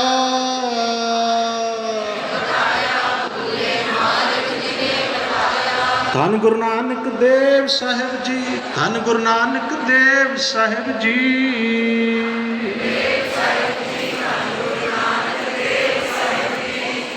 भूले मार्ग जिन्हें बताया, ऐसा गुर बड़ भागी पाया। वड्डे भागां वाले हाँ जो सतगुरु नानक की सिੱਖੀ के घर च सानू जन्म मिलिया। गुरु नानक के चरणों की सेवा मिली, गुरु नानक की सिੱਖੀ मिली है, इसकी कदर करिए। गुरु नानक साहब के बचनों का, जीवन का, सिक्ख्यावां का, उपदेशों का ਪ੍ਰਕਾਸ਼ ਆਪਣੇ ਮਨ 'ਚ ਕਰ ਲਈਏ ਤੇ ਸਾਡੇ ਦਿਨ ਮਨਾਉਣੇ ਸਫਲ ਹੋ ਜਾਣਗੇ। ਕੁਝ ਧੰਨਵਾਦ ਹਨ ਮੇਰੇ ਵੱਲੋਂ, ਹਾਲਾਂਕਿ ਮੈਂ ਸਹਿਯੋਗ ਨਹੀਂ ਮੈਂ ਤੁਹਾਡਾ ਧੰਨਵਾਦ ਕਰ ਸਕਾਂ, ਪਰ ਜਿਨ੍ਹਾਂ ਵੀਰਾਂ ਸੱਜਣਾ ਸੰਗਤਾਂ ਦੇ ਸਹਿਯੋਗ ਨਾਲ ਦਾਸ ਨੂੰ ਆਪ ਜੀ ਦੇ ਇਸ ਨਗਰ ਵਿਖੇ ਹਾਜ਼ਰੀ ਭਰਨ ਦਾ ਸੁਭਾਗ ਮਿਲਿਆ। ਸਭ ਤੋਂ ਪਹਿਲਾਂ ਧੰਨਵਾਦ ਬਹੁਤ ਹੀ ਸਤਿਕਾਰਯੋਗ ਸਰਦਾਰ ਹਰਵਿੰਦਰ ਸਿੰਘ ਜੀ, ਮੁੱਖ ਸੇਵਾਦਾਰ ਸਮੁੱਚੀ ਸਿੰਘ ਸਭਾ। ਬਹੁਤ ਪਿਆਰ ਵਾਲੀ ਰੂਹ, ਬੜੇ ਪਿਆਰ ਨਾਲ ਉਹਨਾਂ ਨੇ ਦਾਸ ਦੀ ਜ਼ਿੰਮੇਵਾਰੀ ਲਾਈ, ਡਿਊਟੀ ਲਾਈ, ਆਪ ਸੰਗਤਾਂ ਦੇ ਦਰਸ਼ਨ ਕਰਵਾਏ। ਬਹੁਤ ਧੰਨਵਾਦ ਗਿਆਨੀ ਮਦਨ ਸਿੰਘ ਜੀ, ਬਜ਼ੁਰਗ ਬਾਪੂ ਜੀ, ਜੋ ਪ੍ਰੇਰਣਾ ਵੀ ਦਿੰਦੇ ਨੇ, ਨਾਲ ਨਾਲ ਤੁਹਾਡੇ ਨਾਲ ਗਿਆਨ ਦੀ ਚਰਚਾ ਵੀ ਕਰਦੇ ਰਹਿੰਦੇ ਨੇ, ਬਹੁਤ ਹੀ ਸਤਿਕਾਰਯੋਗ, ਉਹਨਾਂ ਦਾ ਵੀ ਧੰਨਵਾਦ। ਸਟੇਜ ਸਕੱਤਰ ਮਹਿੰਦਰ ਸਿੰਘ ਜੀ, ਸਕੱਤਰ ਸਾਹਿਬ ਦੀ ਡਿਊਟੀ ਸਭ ਤੋਂ ਵੱਧ ਤੇ ਕਠਿਨ ਹੁੰਦੀ ਹੈ। ਪਹਿਲੀ ਗੱਲ ਤਾਂ ਉਹਨਾਂ ਨੇ ਜਦੋਂ ਪ੍ਰੋਗਰਾਮ ਸ਼ੁਰੂ ਹੋਣਾ ਉਦੋਂ ਬੈਠਣਾ, ਸਮਾਪਤੀ 'ਤੇ ਜਾਣਾ। ਔਰ ਮੈਂ ਹੈਰਾਨ ਹਾਂ ਵੀ ਬਜ਼ੁਰਗੀ ਦੀ ਉਮਰ 'ਚ ਵੀ ਇੱਕ ਡਿਊਟੀ ਬਖੂਬੀ ਨਿਭਾ ਰਹੇ ਨੇ। ਪ੍ਰੋਗਰਾਮ ਨੂੰ ਸਾਰਾ ਐਡਜਸਟ ਵੀ ਕਰਨਾ, ਸਮਾਂ ਅੱਗੇ ਪਿੱਛੇ ਹੋ ਜਾਂਦਾ, ਉਹ ਵੀ ਸੰਭਾਲਦੇ ਨੇ, ਇਹਨਾਂ ਦਾ ਵੀ ਧੰਨਵਾਦ। ਗੁਰੂ ਗੋਬਿੰਦ ਸਿੰਘ ਸਟੱਡੀ ਸਰਕਲ ਦੇ ਵੀਰ, ਗੁਰੂ ਸ਼ਬਦ ਦਾ ਪ੍ਰਚਾਰ ਕਿਤਾਬਾਂ ਦੇ ਰਾਹੀਂ ਕਰ ਰਹੇ ਨੇ, ਧੰਨਵਾਦ। ਰਵਿੰਦਰ ਸਿੰਘ ਜੀ ਦੁੱਗਲ, ਹੇਮਕੁੰਟ ਦੇ ਟਰਸਟੀ। ਅਤੇ ਇੱਕ ਵਿਸ਼ੇਸ਼ ਧੰਨਵਾਦ ਮੈਂ ਕਰਨਾ ਚਾਹੁੰਦਾ ਸਵਰਗੀ ਸਰਦਾਰ ਗੁਰਦੀਪ ਸਿੰਘ ਕਾਕਾ ਜੀ। ਬੇਸ਼ੱਕ ਉਹ ਅੱਜ ਸੰਸਾਰ ਵਿੱਚ ਸਾਡੇ ਵਿਚਕਾਰ ਨਹੀਂ ਰਹੇ, ਪਰ ਗੁਰੂ ਸਾਹਿਬ ਨੇ ਉਹਨਾਂ ਦੀ ਇੱਕ ਡਿਊਟੀ ਲਾਈ। ਉਸ ਡਿਊਟੀ ਦੇ ਸਦਕਾ ਮੈਨੂੰ ਅੱਜ ਤੁਹਾਡੇ ਸਨਮੁਖ ਬੈਠਣ ਦਾ ਸੁਭਾਗ ਮਿਲਿਆ। ਉਹਨਾਂ ਨੇ ਫੋਨ 'ਤੇ ਰਾਬਤਾ ਕਰਕੇ ਹੁਕਮ ਕੀਤਾ ਸੀ ਵੀ ਇੱਥੇ ਆ ਕੇ ਸੰਗਤ ਦੇ ਦਰਸ਼ਨ ਕਰਨੇ ਨੇ। 2 ਵਾਰੀ ਗੱਲ ਹੋਈ, ਮੁਲਾਕਾਤ ਹੋ ਨਹੀਂ ਪਾਈ। ਬਹੁਤ ਅਫਸੋਸ ਹੋਇਆ ਜਦੋਂ ਪਤਾ ਲੱਗਾ ਉਹ ਚੜ੍ਹਾਈ ਕਰਕੇ। ਸਤਿਗੁਰ ਮਿਹਰ ਕਰਨ, ਉਹਨਾਂ ਨੂੰ ਚਰਨਾਂ 'ਚ ਨਿਵਾਸ ਬਖਸ਼ਣ, ਪਰਿਵਾਰ ਨੂੰ ਭਾਣਾ ਮੰਨਣ ਦਾ ਬਲ ਬਖਸ਼ਣ। ਭਾਈ ਅਮਰੀਕ ਸਿੰਘ ਜੀ ਅਖੰਡ ਕੀਰਤਨੀ ਜਥੇ ਦੇ ਬਹੁਤ ਸਾਰੀਆਂ ਸੇਵਾਵਾਂ ਨਿਭਾਉਂਦੇ ਨੇ, ਸਾਰੀ ਜਨ ਨੂੰ ਚੜ੍ਹਦੀ ਕਲਾ ਬਖਸ਼ਣ। ਭਾਈ ਗੁਰਵਿੰਦਰ ਸਿੰਘ ਜੀ ਅਰੋੜਾ ਪਰਿਵਾਰ, ਇਹਨਾਂ ਦਾ ਧੰਨਵਾਦ ਤਾਂ ਹੈ ਕਿਉਂਕਿ ਸਾਡਾ ਰਹਿਣ ਵਸੇਰਾ ਇਹਨਾਂ ਦੇ ਘਰ ਦੇ ਵਿੱਚ ਸੀ। ਹੋਟਲਾਂ ਦੇ ਵਿੱਚ ਵੀ ਹੋ ਜਾਂਦਾ, ਕਮੇਟੀਆਂ ਪ੍ਰਬੰਧਕ ਤੁਸੀਂ ਅਰੇਂਜਮੈਂਟ ਕਰਦੇ ਹੋ, ਖਰਚਾ ਪਰ ਉਹ ਸਾਰਾ ਗੁਰੂ ਕੀ ਗੋਲਕ 'ਤੇ ਹੀ ਪੈਂਦਾ। ਪਰ ਉਹਨਾਂ ਨੇ ਬਿਲਕੁਲ ਪਰਿਵਾਰ ਵਰਗਾ ਮਾਹੌਲ ਮਿਲਿਆ। ਭੈਣ ਜੀ, ਬੱਚੇ, ਭਾਈ ਸਾਹਿਬ, ਆਪ ਬਸ ਅਰਦਾਸ ਹੈ ਵੀ ਗੁਰੂ ਸਾਹਿਬ ਚੜ੍ਹਦੀ ਕਲਾ ਦੀ ਦਾਤ ਬਖਸ਼ਣ।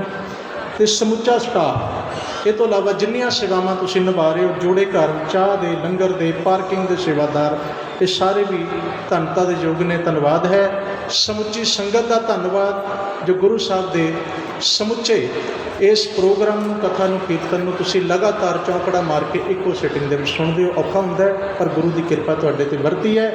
ਇਹ ਸਾਰੇ ਮਾਹੌਲ ਨੂੰ ਬਣਾਉਣ ਵਾਲੇ ਦੀਨ ਦੁਨੀ ਦੇ ਪਾਤਸ਼ਾਹ ਸ਼ਬਦ ਗੁਰੂ ਧੰਨ ਧੰਨ ਸਤਿਗੁਰੂ ਸ੍ਰੀ ਗੁਰੂ ਗ੍ਰੰਥ ਸਾਹਿਬ ਮਹਾਰਾਜ, ਉਹਨਾਂ ਨੂੰ ਧੰਨਵਾਦ ਦੀ ਲੋੜ ਨਹੀਂ ਨੇ ਤੇ ਨਾ ਸਾਡੀ ਔਕਾਤ ਹੈ ਧੰਨਵਾਦ ਕਰ ਸਕੀਏ।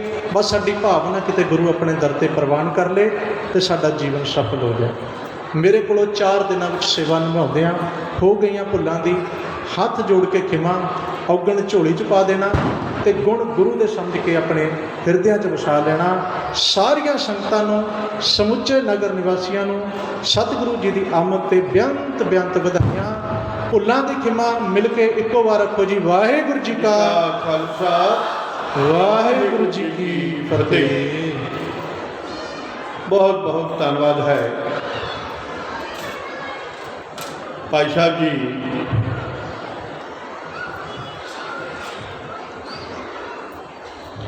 ਭਾਈ ਜਸਬੀਰ ਸਿੰਘ ਜੀ, ਮੁੱਖ ਪ੍ਰਚਾਰਕ